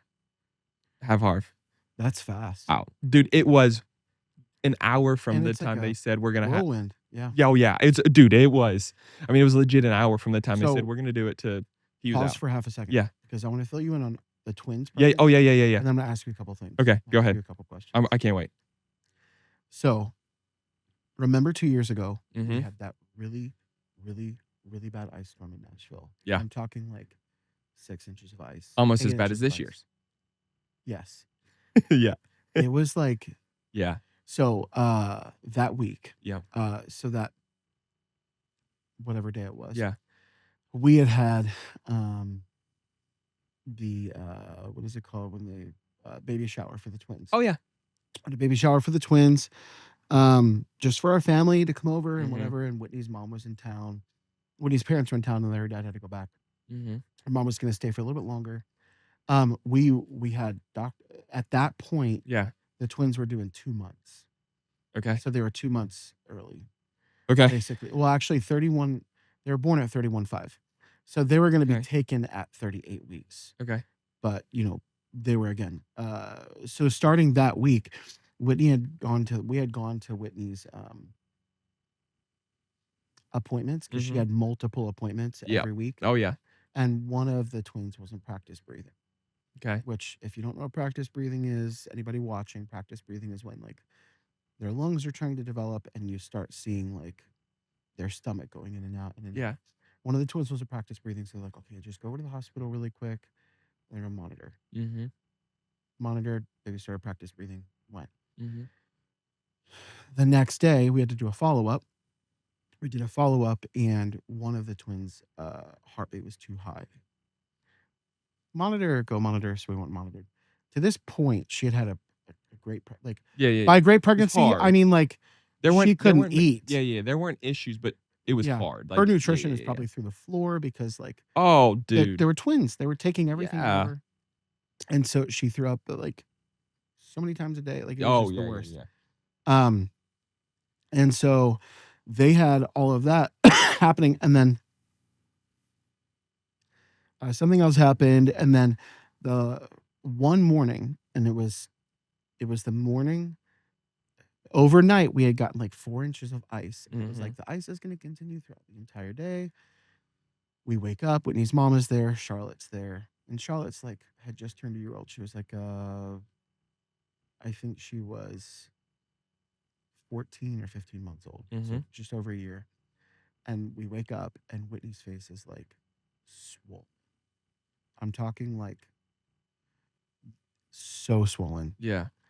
And we had an expensive blood pressure monitor that we bought. Oh, for sure. And so we took her blood pressure. It's usually 120 over 80, right? Like that's what it's like. Well, you want to see 120 over 80 Sure. or around there. Mhm. Hers was two Holy crap. something over 190 Oh my god. on our blood pressure cuff at home, which I could have taken it wrong. I could have done something wrong. We called the ER, the Mhm. OBER, because Yeah. they have like an Yep. obstetrics one at TriStar Centennial. Mhm. And so we called, and they're like, you need to come in. And we were like, well, there's ice. Can we just wait till tomorrow? Like, Yeah. can we-" I said, you need to find a way to make it in as slowly and as safely as possible. Mhm. You need to be here now. Yeah. And we were like, oh my Lanta. Thank God Whitney's mom was still there. She watched Charlotte. Mhm. We go in because we're just like, oh, there's a problem. Like, Yeah. and so her blood pressure, we got there, her blood pressure stayed super high. Mhm. She had a headache that was like so bad that nothing was touching it, Mhm. which there was only so much that she could take that Yep. the doctor would There's allow her only to so take. much you can take. Yep. Like you can't take a specific whatever. Yep. So Whitney would only took like what our OB told us that we could take, and she was like, it's not touching the headache. And so they got her into the hospital. They monitor her blood pressure, and we are there, and we hear like we're in the OBER, and all of Mhm. a sudden like we're sitting there. Whitney's blood pressure is so high. It took us an hour to get there. We're like driving. I'm driving Oh, yeah. on the interstate in the middle of ice. We were watching accidents happen. Oh, yeah. We were sitting there watching like 18-wheelers run into other cars. And we were like, we're not gonna make it. Yep. We were so scared. Yeah. And so we finally get there. We're like, oh, sigh of relief. They get Whitney hooked up to like whatever. And all of a sudden, like we hear, oh my gosh, is she breathing? Is she breathing? Is she breathing? Like so a woman comes in, like whose like child in the middle of this is like, we hear the doors slam open. We Mhm. can't hear anything because we can't see it because we're in a room, Mhm. but we hear the doors slam open. And somebody's like, we see the head, we see the head. And I was like, oh my Lanta, this woman is going through it in the middle of an ice storm. And they're like, is she breathing? Is she breathing? They're like, what do you like? Do you, and they No. have to ask a thing of questions. Yeah. They're like, do you do this? Do you do that? Have you ever smoked drugs? A little pot. And I was like, oh my Lanta, this is about to be crazy. She's like, I just, it was like, it was like listening to the Like, most that's a TV show if I've ever heard one. it was. She was like, "Do you have you ever done drugs? A little A bit of little pot." pot. Dude, Um, that's I it might was just start saying that from now. it was I so might just funny. start going, "A little bit A of little bit pot." of pot. It was just it was like comic relief in the middle Yeah. of something crazy. And she and like all of a sudden they get her up to the OR, and they're like, "We're gonna put you overnight into the hospital." And the next morning, the doctor comes in and sees us. And like again, think of this like we have 2 more months still to go, Yep. right? So Yep. the twins aren't due till like March. Mhm. It's January. Mhm. And a doctor comes in, whoever is on call, he's Mhm. such a nice guy. He comes in and he's like, hey, nice to meet you guys. Whitney, do you still have that headache? And she's like, yeah, I can't get rid of it. It's kind of ebbing and flowing, but Yeah. it's like it's always there. And he's like, your blood pressure's come down with a lot of like with medicine. And he's like, we need to take the twins. And we're like, what? What? Yeah. And so I was like, I really appreciate you. Thank you so much, but we need to hear this from our OB. Mhm. He said, well, she's on her way right Mhm. now. She said she is such an angel. He was like, she said she's not going to miss this for anything. And they said her husband is bringing her in their 4-wheel truck to deliver these babies. And I was like, Oh, okay. yeah. And There we so go. 2 months early, Yep. the twins come out. I'm not going to tell you the whole entire thing, but the Yeah, yeah, yeah. twins come out. Livy's not doing too well, but Yep. she clawed her way out. She literally actually clawed her way out. Um, Teddy was first. Livy clawed her way out. They got him out. They were out within like 2 minutes. Yep. Um, and they said, John, go with him. Yep. And I'm like, I don't know what to do. Yep. So that whole entire whirlwind Yeah. of like, we 2 months early, whatever. Mhm. How early was your second child? He wasn't. Harvey. Okay, He was was full not. term. Yeah, Okay, yeah, he was yeah. full He term. was or But close to but like it maybe caught I you think he guys was off guard. 38. It just Yeah. caught you Oh, guys yeah. off guard. We were 4 days before the Mhm. scheduled C-section. Okay. 5 days, something like Okay, that. so I Yeah, mean yeah. again, but you were caught off guard to the Yeah. point where you're like, we don't have everything that we need. You had to go back and get Oh, yeah. we didn't Yeah, yeah, have yeah, that yeah. choice because Yeah, we everything couldn't going on. drive. Yeah. Everything was closed. Yeah. And so we go there and we have all that and we're like eating like hot pockets from the nurse's station because not even the cafeteria was open Golly. the night Dude, of. I lived in the cafeteria It with was Harvey. insane. Oh yeah. And so like my question to you is Yeah. like Whitney always felt like she still does, like, we were robbed Yeah. of the idea of, like, Yeah, yeah, yeah, yeah, everything we yeah. I know had. what you Like, we mean. had this perfect Mhm. plan. We had this, we had this, we had this. We Yeah. were robbed of, like, that joy Yep. of, like, being able to execute this plan for our Yeah. kids. Do you guys feel that way, or do you guys? Not with Harvey. Okay. I think Tori for sure felt it. I don't know that I don't know the right way to put it. What I would say is, like, if you asked her, she would say that I'm trying to remember how she worded it, but she said something along the lines of, with Harvey, it was a redeeming Okay. birthing experience. So although it was unexpected in a sense and, like, that it happened very quickly and I was like, "Oh, we weren't prepared for," well, not that we weren't prepared, but, like, we didn't think it was gonna happen that day. We joked about afterwards, it's like, when we went to that appointment, the thought process of having all of our stuff that they could send us to the hospital wasn't even there. Yeah. Because, like, we knew we were, like, we knew she had to go and was gonna monitor everything, whatnot. It was supposed to be, like, one final scan just to make sure everything was okay, and then she was gonna go in on Sunday. So, like, the thought wasn't we were so close, it wasn't we weren't thinking that. But it was Redeeming so makes sense what you're saying, though. yeah, but, like, with Rome, it was more of what you're saying in a sense Break of, the like water, try to make her, yeah, try to and so it's everything. like and then when she gets sick and, like, she jokes and kinda means it, like, she doesn't remember Roman's first year of life. Yeah. Because, like, she was so sick, Whitney. and it took her 3 years Mhm.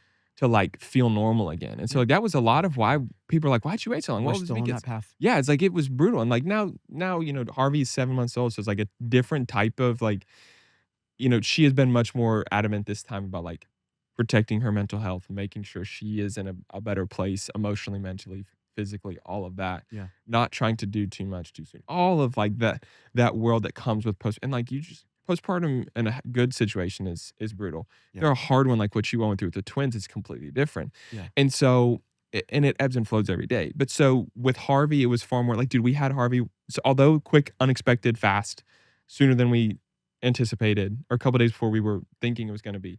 Time-wise, it worked out better because Roman was on fall break, so he got to come see Harvey that night. He didn't have to skip any school. He skipped Monday when we got, like, so that he could have one more day with his brother, but, like, it was not a it was it timing-wise, it was great, but it's like, dude, we had him at, like, 3:30, 4:30 on Wednesday. We left, we were home by noon on Friday. Which was nuts, like, Yeah. they're supposed to keep you 48 hours, and it was so like, the first night was really brutal with Tori because, like, she couldn't eat, she was hungry, she was Yeah. super nauseous, and then, like, they gave her some meds to, like, help with the nauseousness. She had, like, an aversion to some med that sh with Rome, so they weren't gonna give her that one because that's what caused her bleeding issues, I think, with Rome. This whole deal, whatever. And then so they gave her something to, like, help the nauseous. Dude, it knocked her out. Yeah. Like, legit knocked her out. Like, it was like, come to find out, it's some med they give, like, psych patients. And she was Wow. like, she asked, like, all of her friends, because, like, all of her friends that work in the NICU were come to see us, and so it was great. Like, I got to meet a lot of her friends and Yeah. be around them. She got to get up and walk around and move, and we took Roma or Harv over to see him, and it was much, much better than with Roman. Yeah. A much more redeeming process. And so it's like, yeah, I completely understand It's that. such a It's like weird, yeah. and so it's like this one has been much better for Tori in the sense of just, like, being because, like, even with Rome, like, she would tell you, like, she feels robbed, I think, of the bonding that with him early on. Like, she didn't breastfeed him because of her being sick. It just Yeah. there was things that happened where she didn't. You gotta keep the baby fed, which Yeah, makes and sense. so now with Harvey, she is. Now it's a completely different beast in that world, Yeah. and, all of that, it requires a lot of work and That's being needed even more. yeah, and so it's like but, like, she's been able to, I think, bond with Harvey more at the early stages than with Roman. Um, but yeah, I completely understand that feeling robbed, and it's Such a hard weird. because it's like eh, there's a piece where you're like and we tell people this, like, when people are like, "This is our plan when we're gonna have a baby," and blah, blah, blah, and I just look at them, I laugh. I'm like, respectfully, like, I get it, like, not to, like, be hateful, like, a plan is great, but legitimately, at the end of the day, what matters most is, are the babies healthy, Yes. and is your wife healthy? And if somebody was to tell you, like, don't worry about sticking to the plan, you just roll your eyes at them because it's Yeah, just like, yeah. and that's you can't tell people that, but it's like, you're just like, "Okay, cool," like, and Yeah. I don't mean any disrespect in that, but it's like, yeah, having a plan and wanting it is great, but, like, your plan like, some detail of your plan is gonna get foiled because, Yeah. like, you can't control childbirth, you can't control what happens, and, yeah, but I that doesn't mean it's like I don't mean that again in a disrespectful manner of like don't have a plan or don't be like it's okay to be sad that it Yeah. didn't go the way you wanted to or the way you thought it was going to. Yeah. Um, but I want to switch gears a little bit. Pause for Oh one yeah, second yeah, though. no, go One ahead. funny thing I wanted to Oh say yeah, yeah, yeah. is before we had the appointment, Yeah, when we found out Whitney was pregnant again, like when yeah, Charlotte was like 7 months old, yeah, we were on our way to the doctor, and it's funny that we had been like already thinking about twin names because we are like, oh, that'd be cool, that'd yeah. be funny.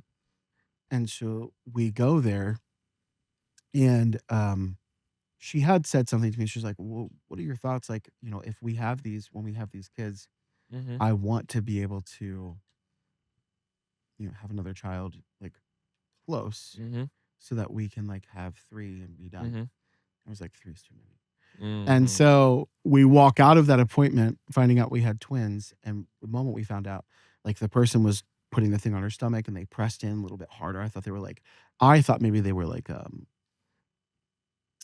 what is it called? Like calibrating the machine or Sure, something. sure. It split into two and then it went back into one. And so uh, Oh my gosh. I saw that Whitney did not. Yeah, And Whitney, the girl, when she was doing the thing on Whitney's stomach, she goes, okay, yeah, we've got a strong heartbeat. And Whitney, not even knowing anything, she goes, are you sure there aren't two?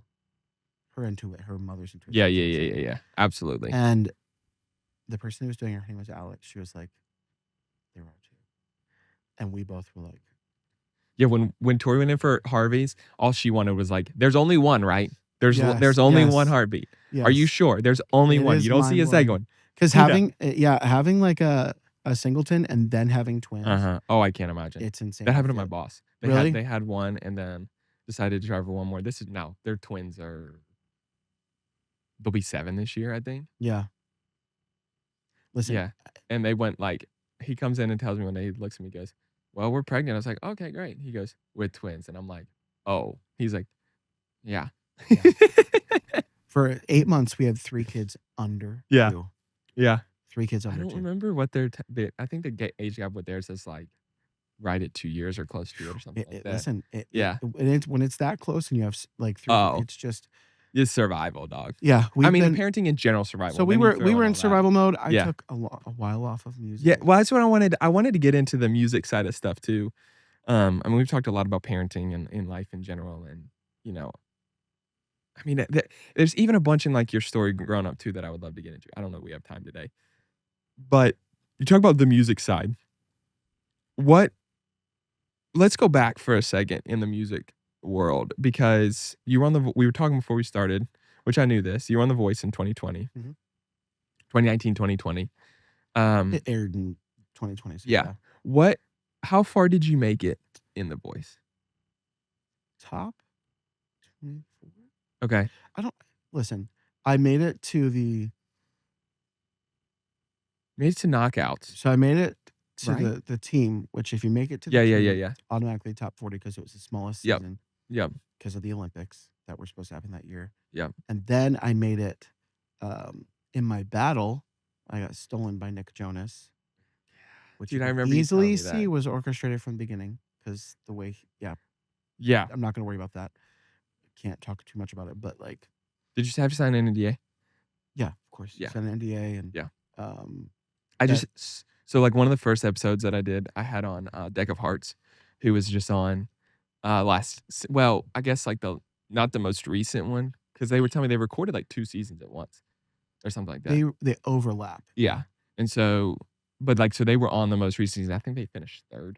But they were like, there was a couple moments where they were talking. They're like, "Are we talking about this?" And Yeah, I'm there's "If you're like not, I don't know care." what the statute of limitations is, but like there's also Yeah, like what the expression of the about like opinion was. well, not even like that, like the secrets of Yeah, the yeah, show. yeah, yeah, for sure. But I mean, you can easily see like Nick was like, if I get the chance to steal you up, if I get the chance, Yeah. I'm gonna steal you right on up. Because also when you see Yeah. like you saw, I don't know what episode I was of the blind auditions. Maybe I was the 3rd Yeah. or out of like 5. Yeah. Um, I was like very close to the end. Of Oh, yeah, I recording. remember The that. teams were almost done. Yeah. And so, but who did you the start way with? it aired did not look like it. Yeah. So when only like one person turns, Was it John? you don't know. No, it was Blake. It was on It's Blake's right. team. You started with Blake. Blake So was what Blake was so excited. He was so cool. was he really? Yeah, it was great, dude. Great guy, super personable, Yep. and any kind of like nerves you have, he just breaks it. It's so easy. He's so chill. What I mean, when you look back at that, I mean, it's been 6 years ago, 7 years ago, since you recorded and, we're on the show. Do you feel like I'm trying to think of the right way to like which way I want to go with this question because there's a lot I want to ask about. What benefit do you think it did to your music career and journey? Because I tell people this. My perspective on those shows is I think it's great to go on them. Now, granted, I'm not an artist, and I don't, so like I'm not in it. But I always say like I think it's great to go on it. I don't think it's great to win it Yeah. because you want to get far enough and you want to be on. You want to get the exposure. You want to like the way I joke with people. I'm like, Morgan Wallen was on it 10 years ago or something. The guy that he lost to in knockouts and he didn't get stolen if I remember correctly, or however it worked, whatever. Guy that he lost to knockouts, 300 streaming or average listeners of 300 a month on Spotify. You know how many Morgan Wallen averages now? 36 mil or something like that on Spotify. Mm-hmm. So it's like you see this guy on. Now, granted, Morgan Wallen's the biggest country artist in the world right now, and one of the biggest artists in the world. Yeah. So like that's an extreme, but it's like if you win, it's great. You want to win, but there's also a downside to Yes, it. but there's there's a built-in false sense of security. Yeah, and so it's like you think because I think and also a built-in title for a long time. Yeah, A built-in winner of season blah blah blah of The Voice. That is a built-in. Yep, and that's not always a good thing. Not always. So like the thing is like you're talking about exposure. Exposure to who? Yeah. The people who watch reality television. Yeah. Which is great. Like people who watch reality television, that's great. Yeah. But the overlap of people who love to watch reality television and music fans. Dude, that's what I was gonna say. It's like what's not always like overlap. Like I would love to know a stat if one existed of the percentage of people who discover you on a show and then become a fan of yours listening to your music. When I got done recording or being aired on The Voice, I think when I started, I had like 3,000 followers on Instagram. When that stint was over, I had 6,200. Okay. Facebook was similar, probably. Then I started releasing my own music. When that went viral, I've got 90,000 something followers on Instagram. Yeah, I saw that earlier today. 300 something thousand followers on TikTok. I didn't even have TikTok at the time. Yeah. But 300 something thousand followers on TikTok.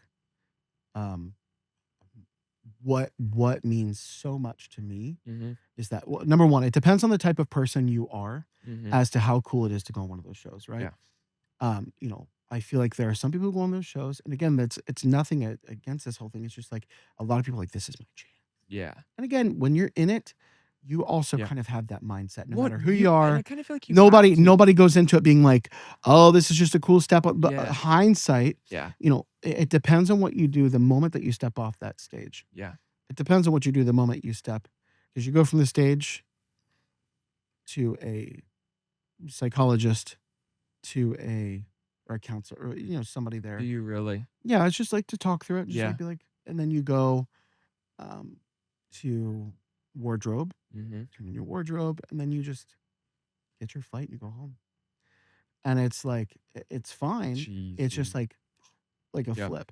And so like when you do that and you make it far enough and you're like, oh, this has been such a great experience. It depends on what you do with afterwards. Yeah. And so like me, my middle name is overzealous, so I hit the ground running. Yeah. And so I'm like, okay, well, it's time to. I've had this song that I've been working on forever. I'm gonna finally release it, because you can't.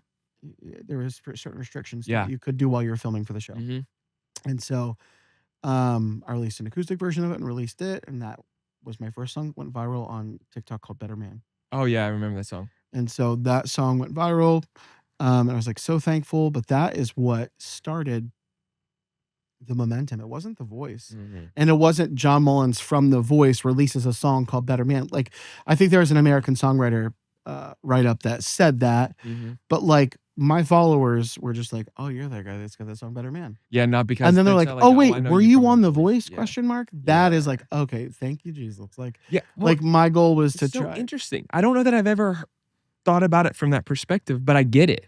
Yeah, people that are like, "This is my chance, and this is the Yeah. only chance," and it depends on where they are in life too, like, Yeah. if they've already had all these chances, or they've really been through it, or they're like, "There's no other real way that Yeah. they could make this work," but, like, again, your exposure is to an audience of wonderful, incredible people who Yeah. love to watch reality television. Mhm. That does not mean that they're looking for their next favorite artist. Yeah. That does not mean that they're going to look you up on Instagram and follow every single move and come see you when you're in town, or blah Yeah. blah blah. Like, it is not the same type of audience, Yeah. and so that's fine. That's Yeah. great. When you win the show, Mhm. it depends on what happens to your contract. Like, it depends Yeah. on, you know. Well, because 'cause aren't you I think with some of them, you get a record deal, but that doesn't always mean it's a good record deal. So you get a record deal. Mhm. Um, I don't know. I really don't know how much I'm allowed to say. So what I'm going to say You is, don't have like, to say whenever too you do much. blinds, Yeah, yeah, yeah. you do sign, Yeah. and that is not enacted until you win. So when you say you sign though, are you allowed to consult anybody on what you're signing? So you're assigned a. There's a lot that goes into this, Yeah, but yeah, yeah. in a very short answer, yes. But not your representation. It's If just you have representation. representation, they're like, yeah, you can talk to your representation, but Yeah. they give you some lawyers to choose from who come in and talk to you. Mhm. They come and talk to you guys as a group, Mhm. and then you guys choose which lawyer you want to represent you to go back and forth on it. Dude, And that's it's not that, and I don't mean this. I feel like I'm kind of posing this like they're trying to get you. I don't mean it like that. oh no, it's not getting you at all. Like, But like, the lawyers that you talk to are great. yeah, and it's And the not that. lawyers, those lawyers are But basically just like, listen, guys, this is what a 360 deal looks like right now. yeah, We can push and pull, and realistically, this is what we'll get. yeah. And a beginning deal, a first deal, period. A Mm, record company mhm. is a loan Dude, distributor. I was about to say the same thing, They and give you the longer I've been in this city, a and the more people huge, I get to know, the more you realize it's yeah, true. And it's not a huge. bad thing about Oh, label. but there's also great connections. There's also Yeah. great contacts. It can be, if you are one of their star artists that they want to put the time Mhm. into, that's Can be great. great. If you're one of the people that they send off a TikTok and they're just like, let's see what happens, good freaking luck. Yeah, But dude, they give you a big it's loan, hard, a dude. big, insanely high interest loan, and that is what it is. And again, um, It's a loan. It is a they're loan. again, and that they have great intentions, and the music industry is not what it used to be, Mhm. with that type of talent. Yeah. But there are great Yep. deals to be had. There are great Yep. companies that are like, we want to hear what you want to do as an artist. Yeah. It's not every single one. Well, and that again, I mean, I've had several artists on the show and, some are signed, some are not, and that's the hard part with it. And, like, again, I mean, we've been in Nashville now 11 years, so, I mean, I've gotten to know different people in the industry, not that I'm, like, friends with high level executives Also, of it. Yeah. just because somebody wins Yep. does not mean that they stay with that contract. 'Kay. In any, and I'm not going to say this has Yeah, yeah, yeah. happened, Yeah.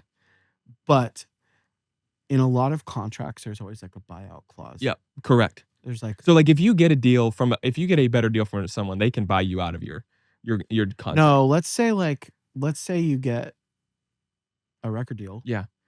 and they're just like, yeah, we'll do this, but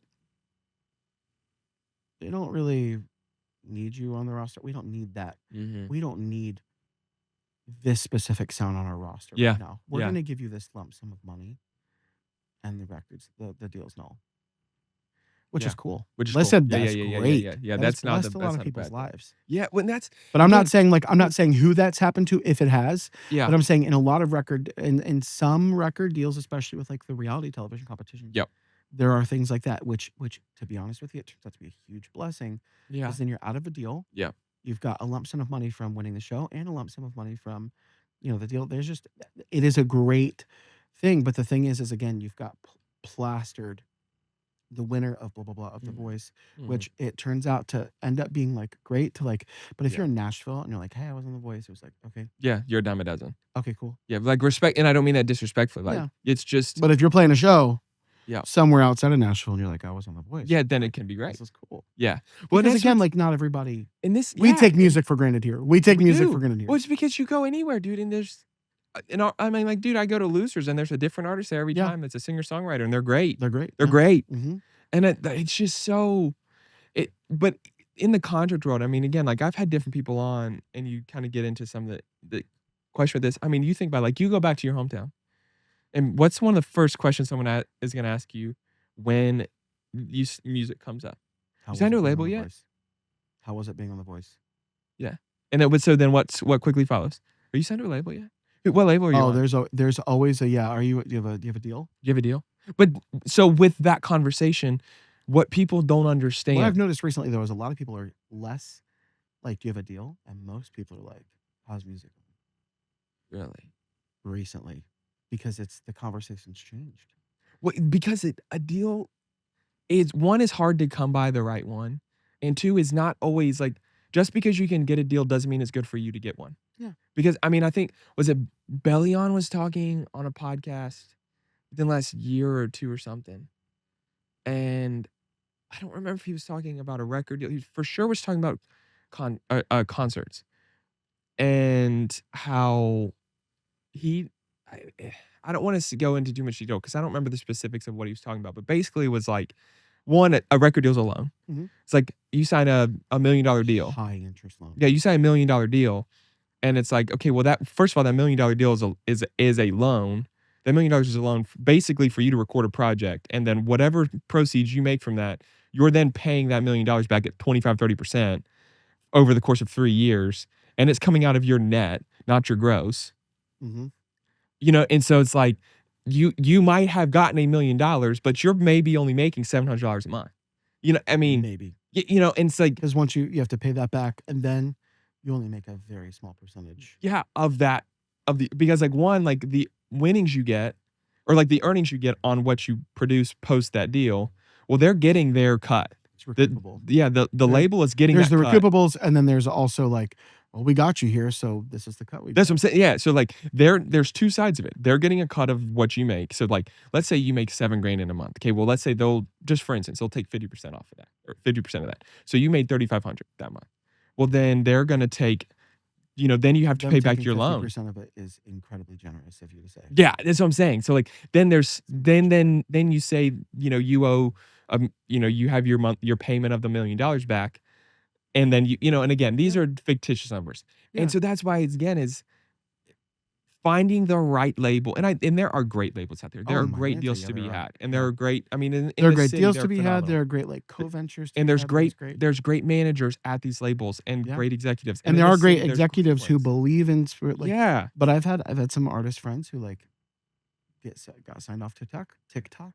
yeah, They got signed off of TikTok and then they were just like created an album, yep. got shelved. Dang, You can't do anything with that album. yep.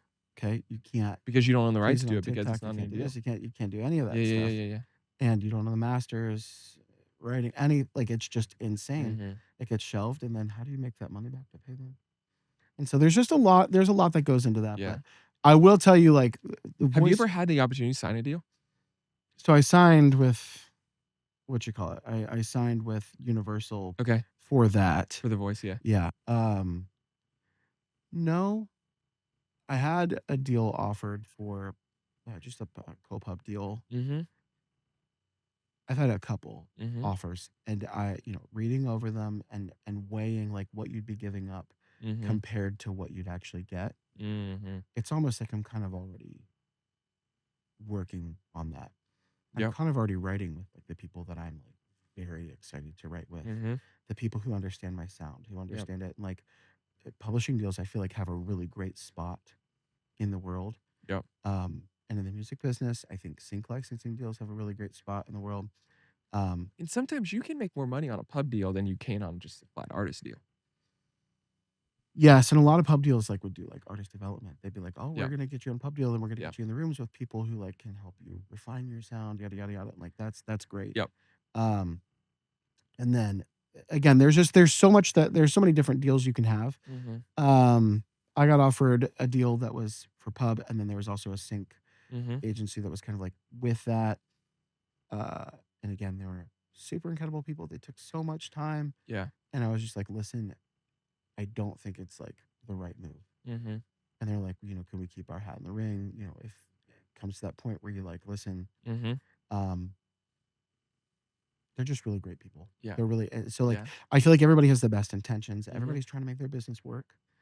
And Mhm. I feel like you Yeah. have to make the decision as an artist what's going to be the best for you. And so like with that, with the voice, that was great. Yeah.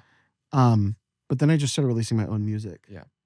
and like that's when I started seeing, oh, like people are vibing with like not Yeah. vibe. People are like people, Vibing. yeah, That was vibe. a Oh, phenomenal way to say vibing. I people smoked are a little pot. people are yeah. People. Do you do That's drugs? When she said that, that was so funny. oh, man. But like, I told you I was gonna start using that all the right, time. it's I smoked a little pot. just a little. Just a little. Um, but no, it was just it's so cool to see like people are relating to Yeah. what Whitney and I have gone through, Yeah. and so I feel like there's something cool about that. Having taken a break Mhm. with the kids being born, taking a Mhm. break of performing, I took a break from writing. God's really found a way to provide for us through that Yeah. time with like again viral songs providing really cool opportunities and streaming income and When you just signed a deal, one your most recent single is on Love Island, right? Or Temptation Island, so which I'm one? I do a lot with Atrium Music, Okay. and so Atrium is, yeah, I'm with them. They it's non-exclusive, but I am Mhm. an artist on their roster, which is Okay. That's sick. they're such a great company. They're Yeah. based out of Austin, Okay. Texas, Yeah. and I have 4 placements on Temptation Island.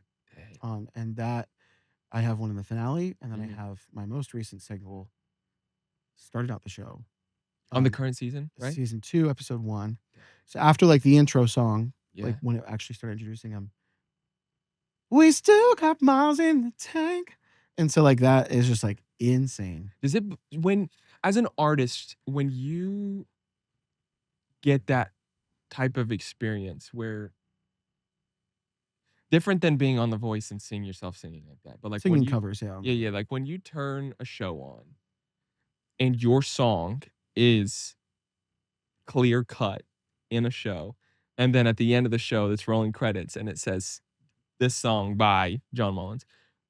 What's that feeling like for you? You know, I was talking to Whitney about this because there was a release party for it, and Mhm, I had when we sat down and we watched it, mhm. I thought there would be some like glorious, Yeah, huge moment, yeah, and it's like my song came on, and it was just like, there it is, and it was just like this grateful, yep, like here we are. I don't know how to explain it, but there yeah, was just like one of these moments where it's like, look, mom, we did it. Those types of things, and it's mhm, just like, look, Wit, we did it, mhm, and like Whitney's, she's sacrificed a lot for me able to do what I do for music, mhm, and she still continues to, yeah, and for us to be able to do that and us to sit down and just watch it, it was just like, here it is. And so it is surreal. mhm, It doesn't feel real. yeah, It feels like maybe like we're watching something that somebody just yeah, put my song over, mhm, like on YouTube or something. yeah, And then we watch the finale, and one of my other songs comes up. It's a vocal up placement as well. And then I have two or three instrumental placements okay, from some of my songs, and it's just weird.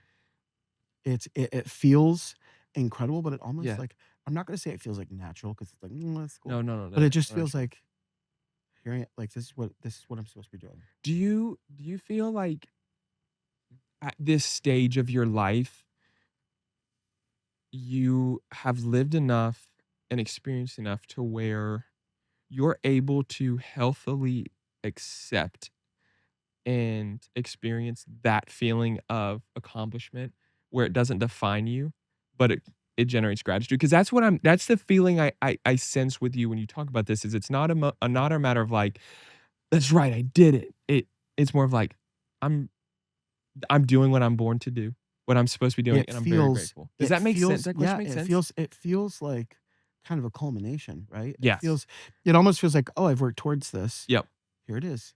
But it's not like the end all be all, because I feel like it can be, No, I feel like it and could be a it's like sense of yeah, and that there listen, it's almost kind of like, it's almost kind of like if I, like, being 6 years ago, still Mhm. was like Jon Mullins, season 18 of The Voice, Yeah. still in my, like, in my Yeah. bio, whatever. Like, for me, Yeah. it's just like, guys, this is all on the path of music, Mhm. and, like, The Voice was a cool stepping stone. Yeah. Um, it was a great stepping stone, it was a blast. We're Yeah. all like a It's not a family. bad thing to Being do, part of The Voice but it's not your family I is cool, but see, the but thing it's not a it's just defining not your moment. and it's not your identity. Yeah, Like, and you so have not allowed the fact that you were on The Voice to become the staple point of your career. This was a stepping stone and where I'm yeah, getting to, and I think that's the my from my identity is the perspective, best thing music to I do. make, Right. and for me, like, my identity is who I am in Christ as a Yeah, no, father, no, no, as no, yeah, a but, like husband, but I'm yeah, saying, yeah, like, yeah, like, my identity as a career-wise. Yeah, musician yeah, and what yeah. I do, Yeah. it's in the music I make and not, like, these are great milestones. These Mhm. are, like, that Miles in the Tank being in Temptation Island, that was my first TV placement. Like, that was my first placement. It was 2 minutes and 36 seconds. It was That's super long. dude, yeah, that's And so, like, typically, usually you like, see, 20 like seconds. usually yeah, it's just, like, 30, Yeah. and so, like, it's gonna be hard to measure up. Like, at the beginning of the episode, such a Yeah. long placement, but, um, you get really excited thinking about Yeah. that, but again, it's just, like, for me, I'm to the point where I'm like, "This is great. Yeah. This is wonderful, and I'm so thankful to the people who got me here. Yeah. What's next? Let's go." Yeah, so that is what I was gonna ask next. It's almost like for you, it feels like a springboard into the next step, not a plateau of, "I've made it to this stage, let's just bask in it." It's Yeah, more of like, "Man, this is sick." yeah, And I think maybe that's why you and I, like, are similar in that regards of the I don't know, workaholic sense, but of the maybe the striving and attaining of, like, yeah. I learn mean, in there's a 2 healthy weeks sense to it of, yep, like, learning, and I get this from you, it's like, very grateful, a lot of gratitude for what I've been able to accomplish, but I'm not going to stay in that. I'm gonna like, because I know that I'm ready for the next thing, I'm ready for more, but I also do wanna revel in the accomplishment, but I'm also not gonna stay there because if I yeah, stay there, I'm never gonna accomplish anything else. yes. And I feel like there's something really cool about continuing to feed that fire Mhm. and continuing to do, because that's a great way for people to, again, when people are listening to a show, Mhm. watching a show, Mhm. and they're like, "Shazam, what's on Yeah, here?" yeah, yeah, yeah. That those are the people you want. Yep, correct. Listen, And we want all the I Temptation love when Island fans people are for sure. watching me sing covers on a reality television show that they Yeah. like to watch It's that great has exposure. turning chairs. That's great. Yeah. That's incredible, and that's a great but when somebody Shazams your song Yeah. that they hear on a reality television show, Yeah. those are the people. And Yep. that's like, "Oh, man, I love Yeah. this." And so, like, that's really cool. I saw my Shazams go up, I saw my streaming go up, I saw everything kinda go up from that placement, and so I'm Good like, for "Oh, you, let's dude. do more." And so I have in 2 weeks, I've got a writing camp for season 3 of the, Temptation Island. And so Good for we're you, gonna do a man. writing camp for that, and then I have, a small writing camp of my own. So I'm doing that with Indoor Studios and Yeah. for Atrium Mhm. Music. The owner of Atrium is actually flying out for that writing camp. Wow. And then I'm doing like a small little writing camp before that. And like, I'm just like, okay, let's just get a bunch of placements in season 3. And it's not just 2 vocal ups. Let's get more vocal ups. Mhm. And then let's feed the fire some more. And like, Mhm. oh, this is a cool placement. There's this other company that blah blah blah, and you can turn in some Mhm. songs to them and see what they can do. And that's what you're talking about. Like, there's Yeah. always like the what's next? What's the next move? Yeah, dude. The thing is with musicians, and I think even with like creatives in general, Mhm. once you have a small amount of success, you're like, Yeah. I need more. And Yeah, that's yeah, what's you get a hard taste, when yeah. something goes viral. You're like, why isn't anything gone viral now? And so, like, Oh, it's dude, yeah, almost yeah, like yeah. that became for a little while when my videos were going viral, that became a defining situation, Mhm. and I had to, like, figure out how to not let that define me, because if you let that define you and nothing else goes viral, then you're nothing. Dude, yeah, That's what you keep and telling that's yourself. just Which virality is good, and it's great it but it's to learn help but with momentum, but the thing yeah. is like, when you're building your music, you're also building continuous, like a brand. Yeah. Oh, And so, 1000%. and a brand or a world. Yep. And so, a world that your followers are a part of, a world Mhm. that your family, a world that everybody's a part of that Yeah. listens to your Well, music. and I think about it in the sense of like what I'm doing with Deepish and Greenhouse is like truly building an ecosystem Yes. that is not it's not tied to like one thing. I Yes. heard Yeah. somebody talking about this with another brand, another podcast like 6 or 8 months ago, and like why they're successful. And part of what they did was they didn't just make a show, but they built an ecosystem that took you to different places, and that you're seeing them in Yes. this setting, and doing this. And and I think that's to your point, like what you're doing as an artist, where it's like, yeah, you want those viral moments because you want the exposure, but also you want to, you're building you're building a continuous wholesale platform in a Yes. sense where it's like it's not that one moment doesn't define you, but you're bringing people into the journey of everything you They're do. part of your community. Yeah, right. They're Exactly. just like, they are your community. They are our people. They're like, and that's when like something goes viral. You're like, oh, they like it. Hmm. Oh, thank God. Yep. And then some of them join your community and you're Yep. like, welcome, welcome, family and friends. And I think it's hard, dude, because like when you put yourself out there as a creative, like for you as an artist, hosting the podcast is like, I mean, there's a terrifying sense every time you press upload. Yeah. There's a like a like I've stopped pressing upload for a long time because of the kid. Not because of the kids. yeah. Like, I just don't have time to create the Yeah, yeah, content. yeah, But yeah, then you're you're right. like, well, if I don't create content, then and then you're like, when you go to press upload, is anybody gonna like this? Is anybody gonna Yeah, dude, what yeah, like every time you upload a clip from a song and a clip from an episode, when I upload an entire episode, when you release a song, there is a feeling like a gut like I remember like the first time I uploaded an episode, I was like, there ain't no turning back. There's not. There's like There's not. whether it's like whether you wanted to or not. And it's like I was so convinced I was doing the right thing when I was doing this. I was so sure in it. Like I didn't have like regrets in anything. And I was very excited. I still like I love to do what we're doing right now. Like to sit down and record with people and talk. Yeah. And it's like and the opportunity to like add more shows onto what we're doing and bring more people in. And You've always been so conversational too. So I feel like this yeah, is a very natural thing for you to do. it is.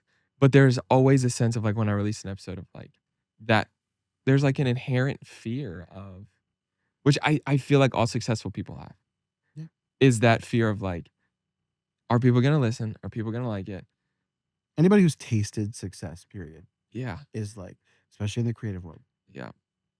It's that inherent like, am I doing the right thing for my community? Is my oh community yeah, gonna yeah, like yeah, yeah. this? Are they And I gonna think like about my this with next people move? that bring on this. Yeah. It's like, is this an episode that's like, are people gonna like that? It's weird because like, I don't have a following. Okay, I don't like a lot of people that start podcasts, start brands have You a don't have massive a following. large following, is what you're Well, saying. yeah, yeah, yeah. You Like, have a following. yeah, I don't have like I didn't start this with 2 million followers. Yeah. That people are like, I want to listen to everything he says. Yeah. But so there are people that listen because they know me, they love me, they want to hear it. And then I get a lot of people that listen because they like the people that are on it. Like people will listen to this because you're on it, which is dope. I love that. And then people that don't know you will listen to it because they listen to the podcast continuously. But there's a lot of pressure when I think about like I have people on I want to talk to. Yeah.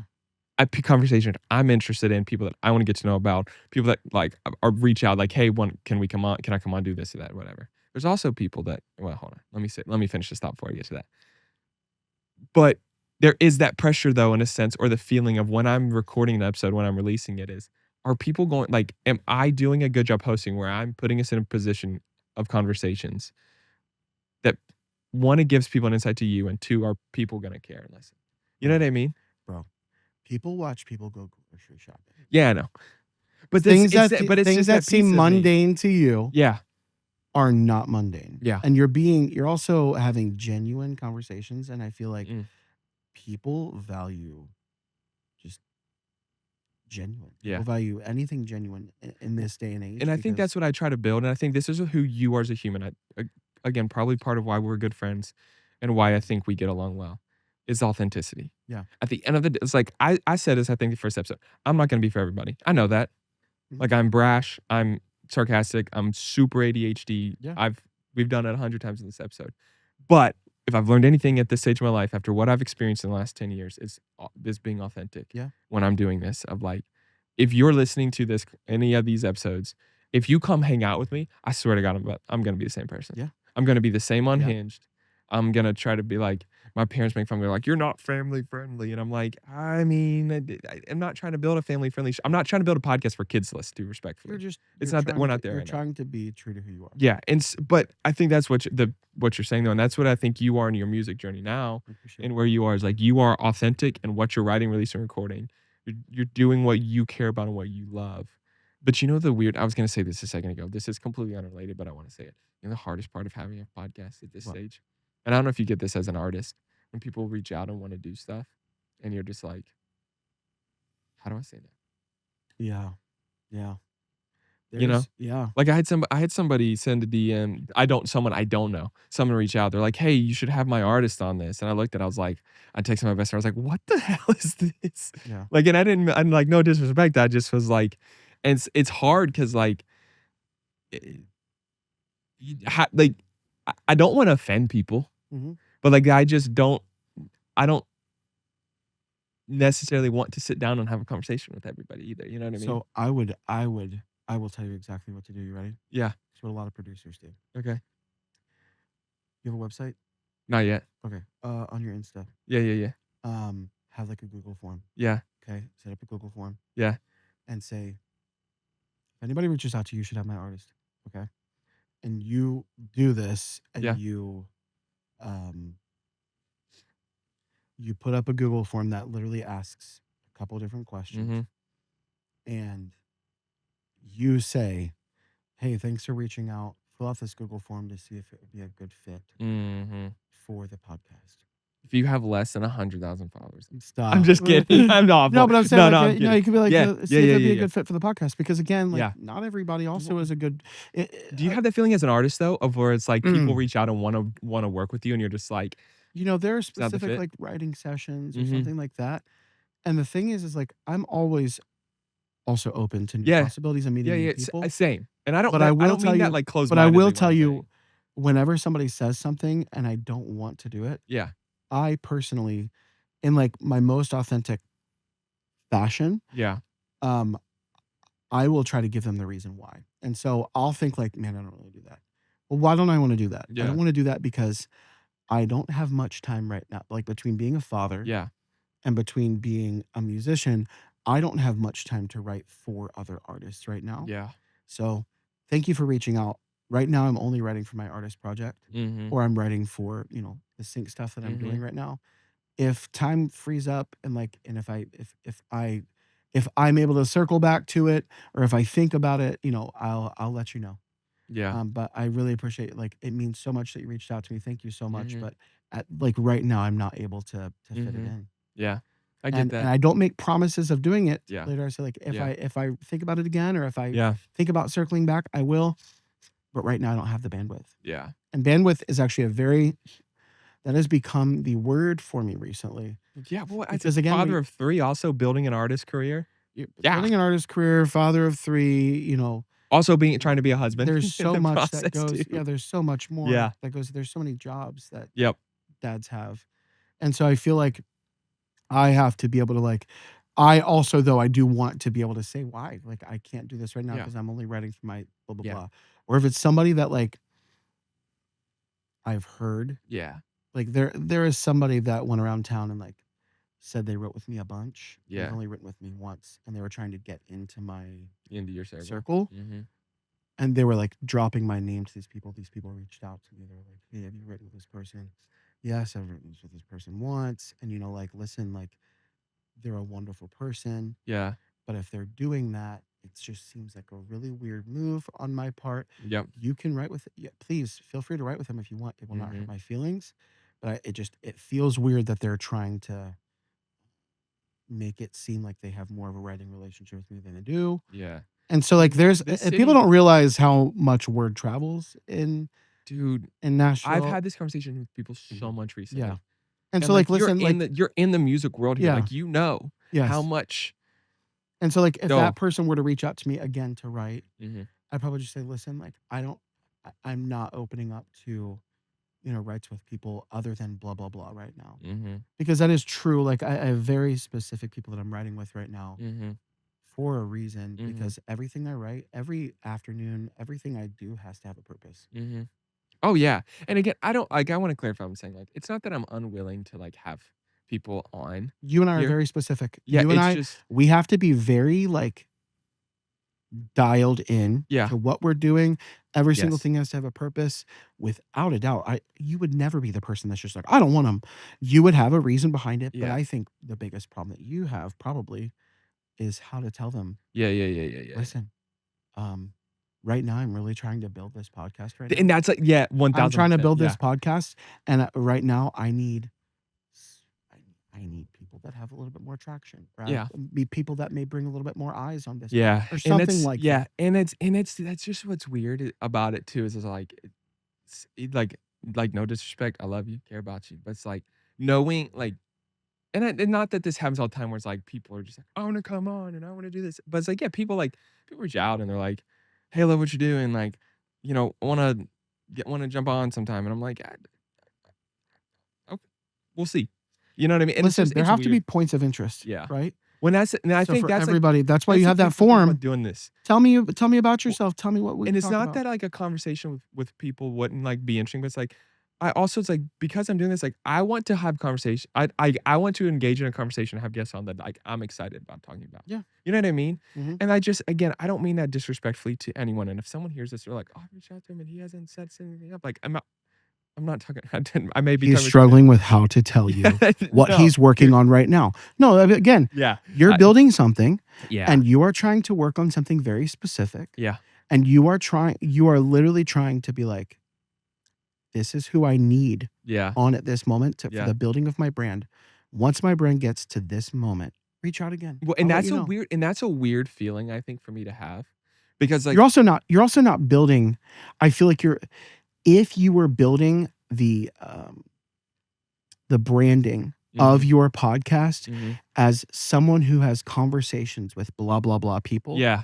not blah blah blah, Yeah. certain types of Yeah, yeah, people. yeah, yeah, yeah. I know what you mean. So right now you are building your brand about like around like artists. You're having Yeah. conversations with these artists. You're having conversations with artists that you know. Yeah. You're having conversations. So if somebody random is like, listen, Yeah. I want to do this. Well, listen, I'm reaching out to my friends Yeah. who are making a difference in my world. Mhm.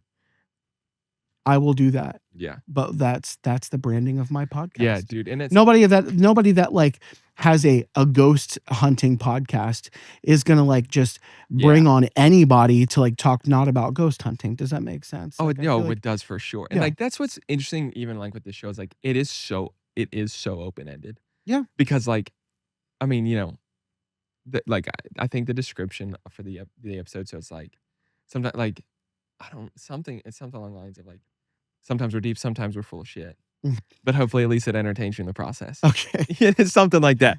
But it's like, again, I told you beforehand, like, my goal with every conversation is like, I want people to get to know who's Yeah. sitting in the chair beside me. But let me ask you this, because I want to wrap. I know we need to wrap. Like we've been going for a while. What time is it? 11:42. Okay. Sorry, You're good. No, I no, just you're fine. realized what time it was. That's perfect. So okay, let me ask Please. you this, to finish up.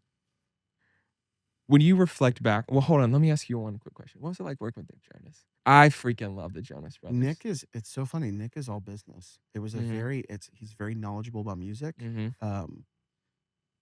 His excitement is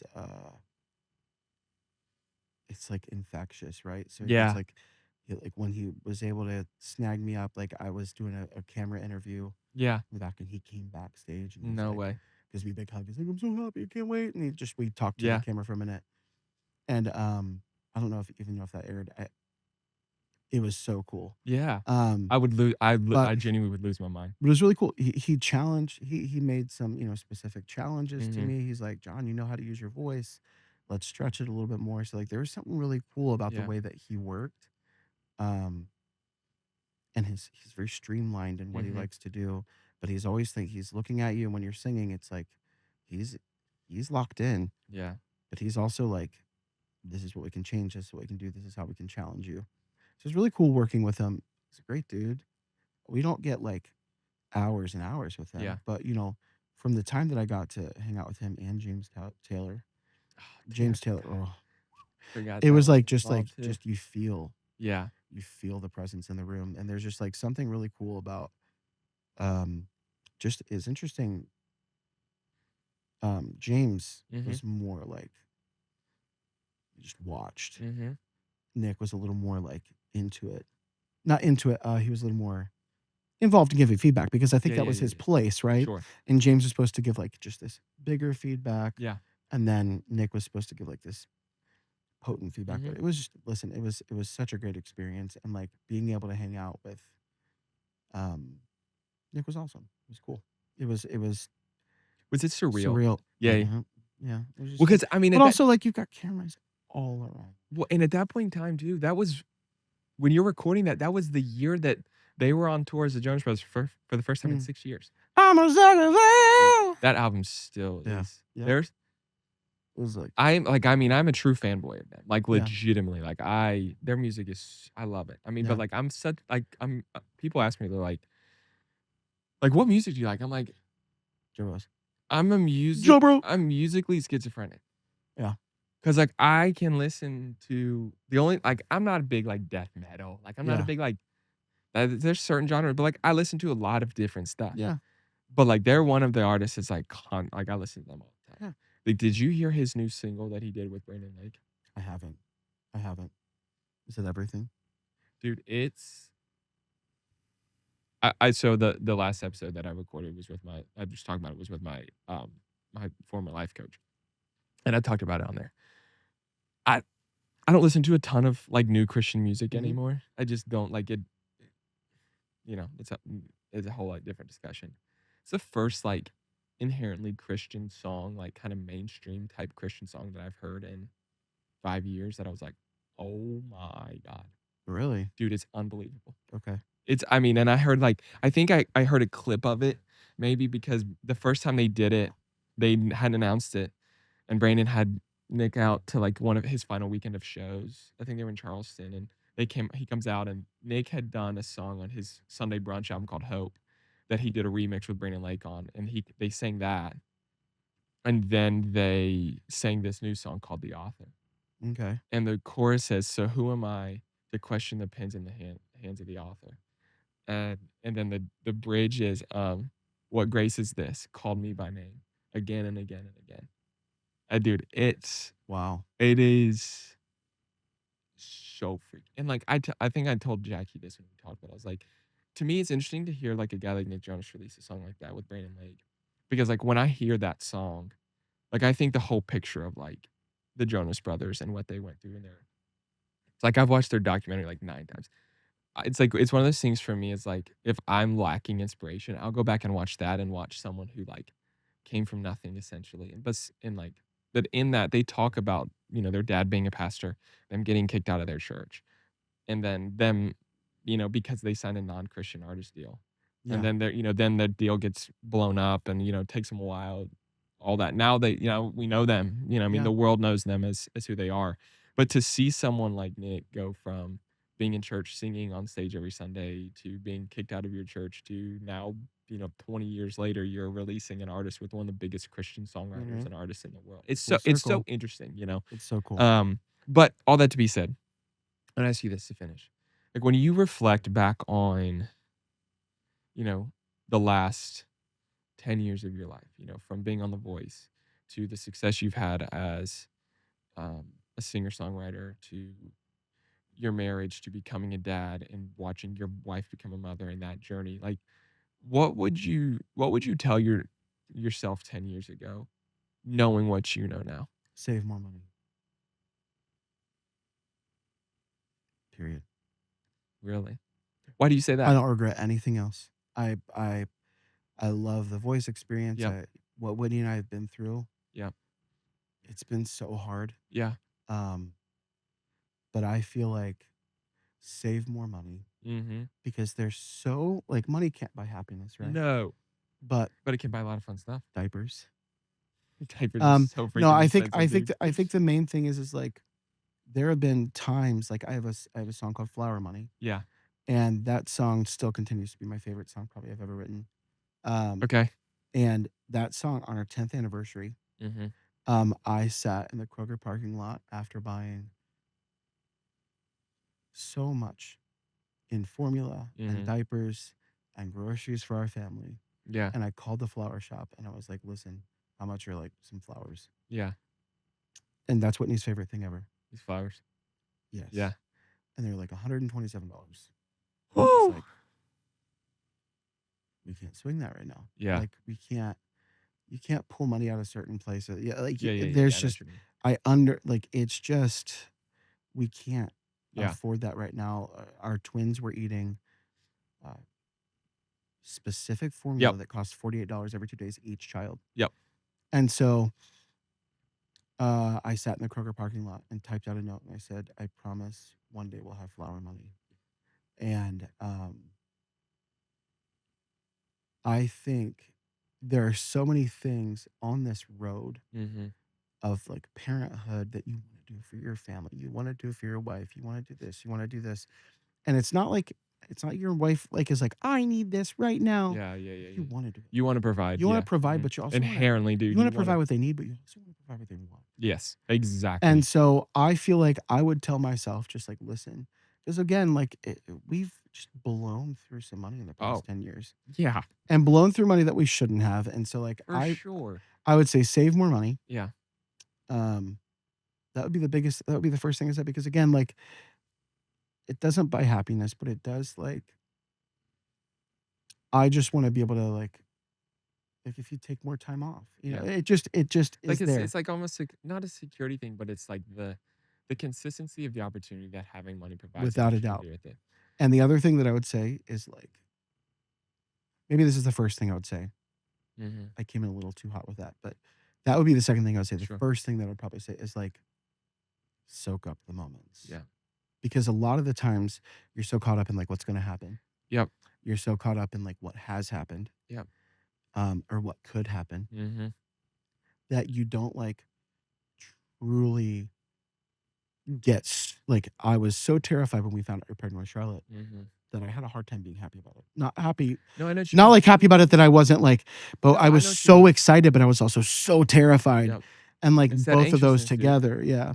And so I would say like, okay, so I guess we can just press rewind.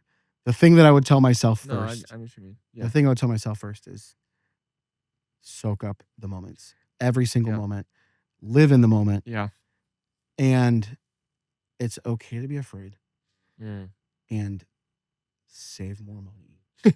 Just because again, like Yeah. I feel like when you have 3 kids, nothing prepares you for how expensive it's going to be. Oh. And people Bro, say it gets being a worse as it parent gets of- older. So Yeah. but Yeah. Wait till you start paying tuition listen, for school. Lord have mercy. Yeah. Yeah. Every the 9th of every month, Roman's tuition payment comes out, and my wife looks at me and Tori goes, "You know how much money? You know how much we could do?" What we could do with all this money. Yeah. If any of Uh. his sets of grandparents decide that they want to bless us and pay for his Oh, private God. tuition, I would greatly, if his rich uncles that he has There we go. that are just my best friends, if any of them decided that they'll pay for his Blessings will private, abound. yeah, we'll take it. All right, here, I'm gonna do one last thing with you. I said that was my last question, and it was. We're gonna do a blind ranking of your songs. Oh Lord. I've never done this with an artist on the podcast Okay. before. But I want to do it. Okay, we're gonna do 5 songs. Hold on, let me. And we're gonna blind rank your songs. Dang, dude, I didn't realize how many streams some of these songs have had. In a Second has almost over 3.6 million streams on Spotify. On Spotify. Yeah. That's crazy. On Apple Music, it's different too. It's so cool to see. That's so sick. Okay. All right, let's see. Let's do this. All right, here, let's start with this song. Hot Like Summer. Okay. 1 through 5, blind rank. As in like 1 is favorite. 5 is least favorite. Of these 5. okay. Hot Like Summer? Yep. 5. Really? It's a jam. It's a jam. Yeah, it's a jam. Okay. I've also written a lot more than 5 songs. So you're asking me to, Yeah, no, I know. And that's the fun 5 of this. isn't the worst. 5 Okay. is just I'm like, not gonna say Flower Money because you already said that was 1. Mhm. Let's do Better Man.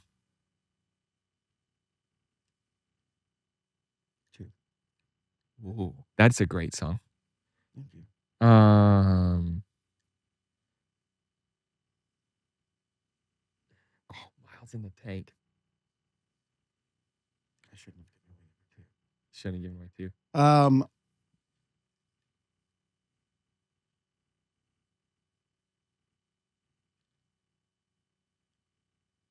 A tiny bit behind Miles in the Tank.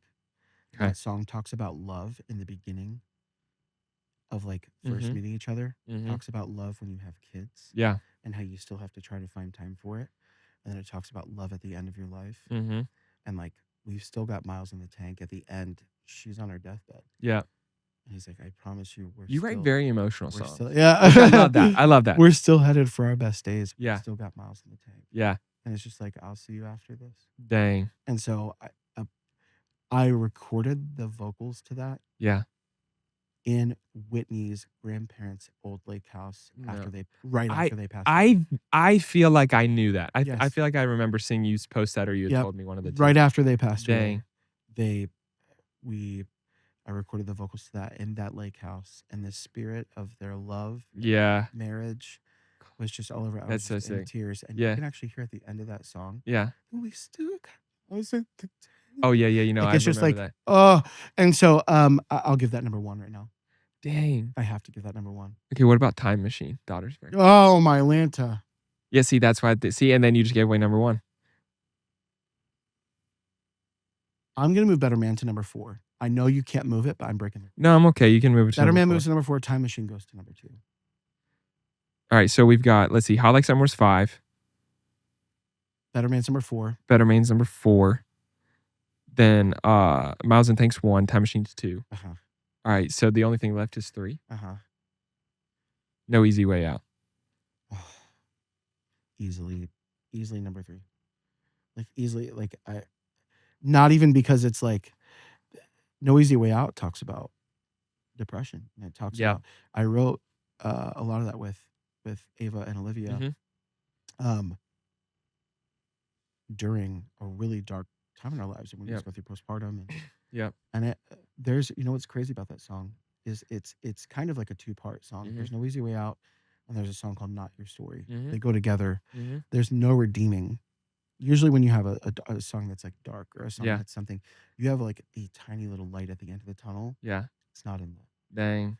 the bridge says almost feel like you feel that angst. Yeah. The whole And way. the I bridge kinda says love it's like that. a chain reaction. I get some traction, then one thing lapses, and one thing crashes, and I'm relapsing, and just like that, I'm right back in this place where there's no escape. And like, I swear I want to be happy again. I swear this is not who I've always been. Yeah. But emptiness feels comfortable, and hopeless feels just like home when you're in this deep. There's no easy way out. And like that song talks about something that I feel like a lot of people need to hear. And it's like, because they need to feel people, seen. I was gonna say people identify with that. People don't understand. More than people realize, people identify Yeah, with that. because people can say you're depressed. Yeah, for sure. You can say, "Oh, Kinda I'm corny, depressed." yeah, yeah. I'm depressed. I'm depressed. Yeah. And people can also say, but what maybe a song has. Mhm. It has a song really like dove into, like I told my friends of like, or I told on TikTok, I said, if you're struggling with depression, Mhm. and there are people in your life that just like don't really get Yeah, you, right. or they're like, be happy, send this song to them. They'll understand. Because that's what it They'll feels get inside your head. Yeah. They'll get inside your head. Yeah. And so that's Same. the whole goal of that song, was to get inside your head. That the some days I feel like I could just explode. Trapped underneath a weight nobody knows about. Those 2 lines actually woke me up in the middle of the night. I went to my studio, played my piano, sang it, because for me, a voice memo was not going to be enough for it. Sure. And so I sang that, and then I took that to a writing session. Dang. So I was like, that song, it needs something. And so that's one of the few songs that just wakes you up. Yeah. And you have to finish writing it. No Easy Way Out is like very important to me for like what I advocate for. Yeah. And I also feel like Time Machine, I have a shirt that says like, don't blink. And because again, Shout out like Kenny Chesney. the number one thing I would tell myself is like, take in every moment. And I think that's number 1. And then again, for my love with Whitney, like, listen, my love with Whitney is one of the things that, like, we are still gonna be married when these children move out of the house, Yeah. when our wonderful children move out of the house. We're still gonna be married. We're still gonna have each other. Dude, And I feel like there's something that's like, I feel like that's why that's number one for me because it yeah. talks about love at different. That reminds me of I've talked about this song on this podcast before. No song will instantly make me cry like the beginning melody of Remember When, Alan Jackson. Do you know what's funny? You don't know that song? No, it's insane. Okay, so the What are the last lyrics? so you were talking about that Yeah. there's 2 lines of it. Or like 2 cuz I it to that song to me just feels like multiple verses with no like chorus and Okay. no bridge. And I could be Stanzas. wrong. Yeah. Yeah, yeah, it's like stanzas. It's exactly right. And one of the last ones is like, "Remember when 30 seems so old. Now looking back, it's just a stepping stone to where we are, where we've been." And then there's a part that says, um, "Remember when the sound of little feet was the music we danced to week." Oh, And then the very last one, there's he performed this, I think it was at the ACMs last year, 2 years ago. I think it was the ACMs. But like he's at the end of his career, yeah. and the whole time there's like B-roll behind him playing of Yes. his family and his kids and his wife. And the very last one says, "Remember when we said when we turned gray, when the children grew up and moved away." Now, like, dude, I will start crying talking about it, but it's like, because we're both in the midst now of like young kids, raising Yes. them in that. We're both still young going We're through in the that. thick of it. But like, and it says, "Remember when the children grow up and move away, we won't be sad, we'll be glad for all the times we had, and we'll remember when." And so it's like that feeling to what you're saying is like when the kids are gone, when the kids grow up and move away, my marriage is still gonna be there. My wife Mhm. is still gonna be there. And dude, and so like you start thinking about that, and it's like, And we'll be left with the love that we needed to invest in. dude, there's what's the poem? I just saw it not long ago. There's like I think it's a British like radio show or something where they read like somebody sent in a story or they sent in this poem and it's like an 80-year-old woman. And dude, I'll start crying talking about this. Good Lord. Oh, I've seen it. I woke up in my 20-year-old Yes. body. Yes. Don't get me started on it. Don't get me started on it. That, but I will like I cry. just those things get me because like That's I think that poem. yeah, and so, because like I It's not think even a about poem. It's just like a it's piece of yeah. creative writing. It's I think about that when you like on those days when it's like Mhm. my 8-year-old is being an asshole Mhm. and parenting is hard, or when Harvey's struggling, or the days when like, Tori and I are fighting about something and we're at odds and it's just like and it's like I constantly The feel like things as that a we mindset. see as like, Yeah, yeah, ugh, yeah. It's pain. It's are like the things that we are gonna wish. Yeah, yep. that I woke up in my 20 as an 80-year-old, I woke up in my 20-year-old or 30-year-old, whatever they said. Yeah. That And the kids are like, "Mom, what's for dinner?" and you always see those videos at night. Oh, yeah, dude, when you're, like, trying to go to sleep and you're doom scrolling and bed rotting and you're just like, "I need to go to sleep," and then you start listening to it, and I'm, like, literally a puddle. Yeah, But I that's fell just apart at that video. yeah, I've heard it multiple times, and every time I hear it, I you know what else commercials get me, or, like, stories like that, and then I'm gonna finish with this. Chevy did a commercial at the holidays last year, and it was, the husband and wife get in their car.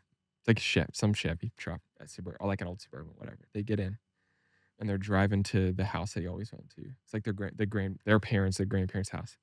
They're driving to the house for the holidays. And as they're driving, it just cuts to scenes of the kids growing up and different stages of the kids growing up in the car. And it's, they're now old, their kids are grown, they're out. And it's just like them reflecting of and it's a dude, car companies are so good at doing commercials like that at the Yes. holidays of like, it's not just a brand, it's a memory. It's, Yeah. you're building memories. But dude, that one, and it's like, I'm sitting there watching this freaking video on my phone, bawling my eyes out because it's like those, you just like, you think as a parent now, you start reflecting on like the moments that you've experienced so far and the memories you're building and all of this stuff. Yeah. And it's like the moments you think mean nothing mean everything to your Yeah. kid. It's like I took Yeah. Roman yesterday to get breakfast. We let him skip school yesterday. He said, gets his last week of school. We're like, dude, you want to skip? He's like, yeah, I'll skip Tuesday. Of course, today Tori's working. So it's like Course. just me and the boys all day. And I was like, Harvey didn't sleep good. I'm tired. I'm starving. I was like, yo, let's run to McDonald's right quick. I was like, dude, let's go get breakfast. He's like, for real? I'm like, yeah, let's go to McDonald's and get breakfast. We're walking down the stairs. he looks at me and goes, "Hey, Dad, thanks for taking me to get breakfast." And I'm like, and then we get in the truck, and he's like, "Dad, thanks for taking me to get breakfast. I love you." All right, so my battery just died again, and I feel like that Yes. was so. The other day, I'll tell you this. I don't know, remember exactly what I was saying. I got distracted by fixing the battery. He said, "Dad, thank you so Oh much." yeah, okay. So 2 nights ago, we're sitting on the couch. I think it was 2 nights ago. We're sitting on the couch. Um, and it was like late at night, and he's getting ready for bed. And I don't remember if he'd taken a shower yet or what. We're sitting there, whatever. I think Tori's been hard to bed, and I'm sitting there just playing Monopoly on my phone. That's my like toxic trait Yeah. that I do all the time. And I'm playing it, and I'm just sitting on my phone. He's watching a show, and I just hear, "Hey, Dad." Like, "What's up, buddy?" He's like, "I love you." Yeah. And I'm like, "I love you too, bud." I said, "What makes you say that?" He's like, "My popsicle stick says to tell someone you love them. I just want to tell you I love you." Oh my God. And I'm like, I said, "Do you want to come sit with me?" He goes, "Yeah." And he just comes and brings his blanket over and snuggles up with me. And I'm like, Those are the moments. yeah. And I think like, it's like those are the moments. It's like when they're gone, when they're old, when we're old and we're gray and it's just two of us sitting in this house that we built or Yeah. that we not built, that we bought. And, and they're not here and we're waiting on them to come back and visit. Those are the moments it's like you think about. Yeah. So it comes back to what you're saying. If you tell yourself anything 10 years ago, it's like, enjoy the moment. Yeah. Always.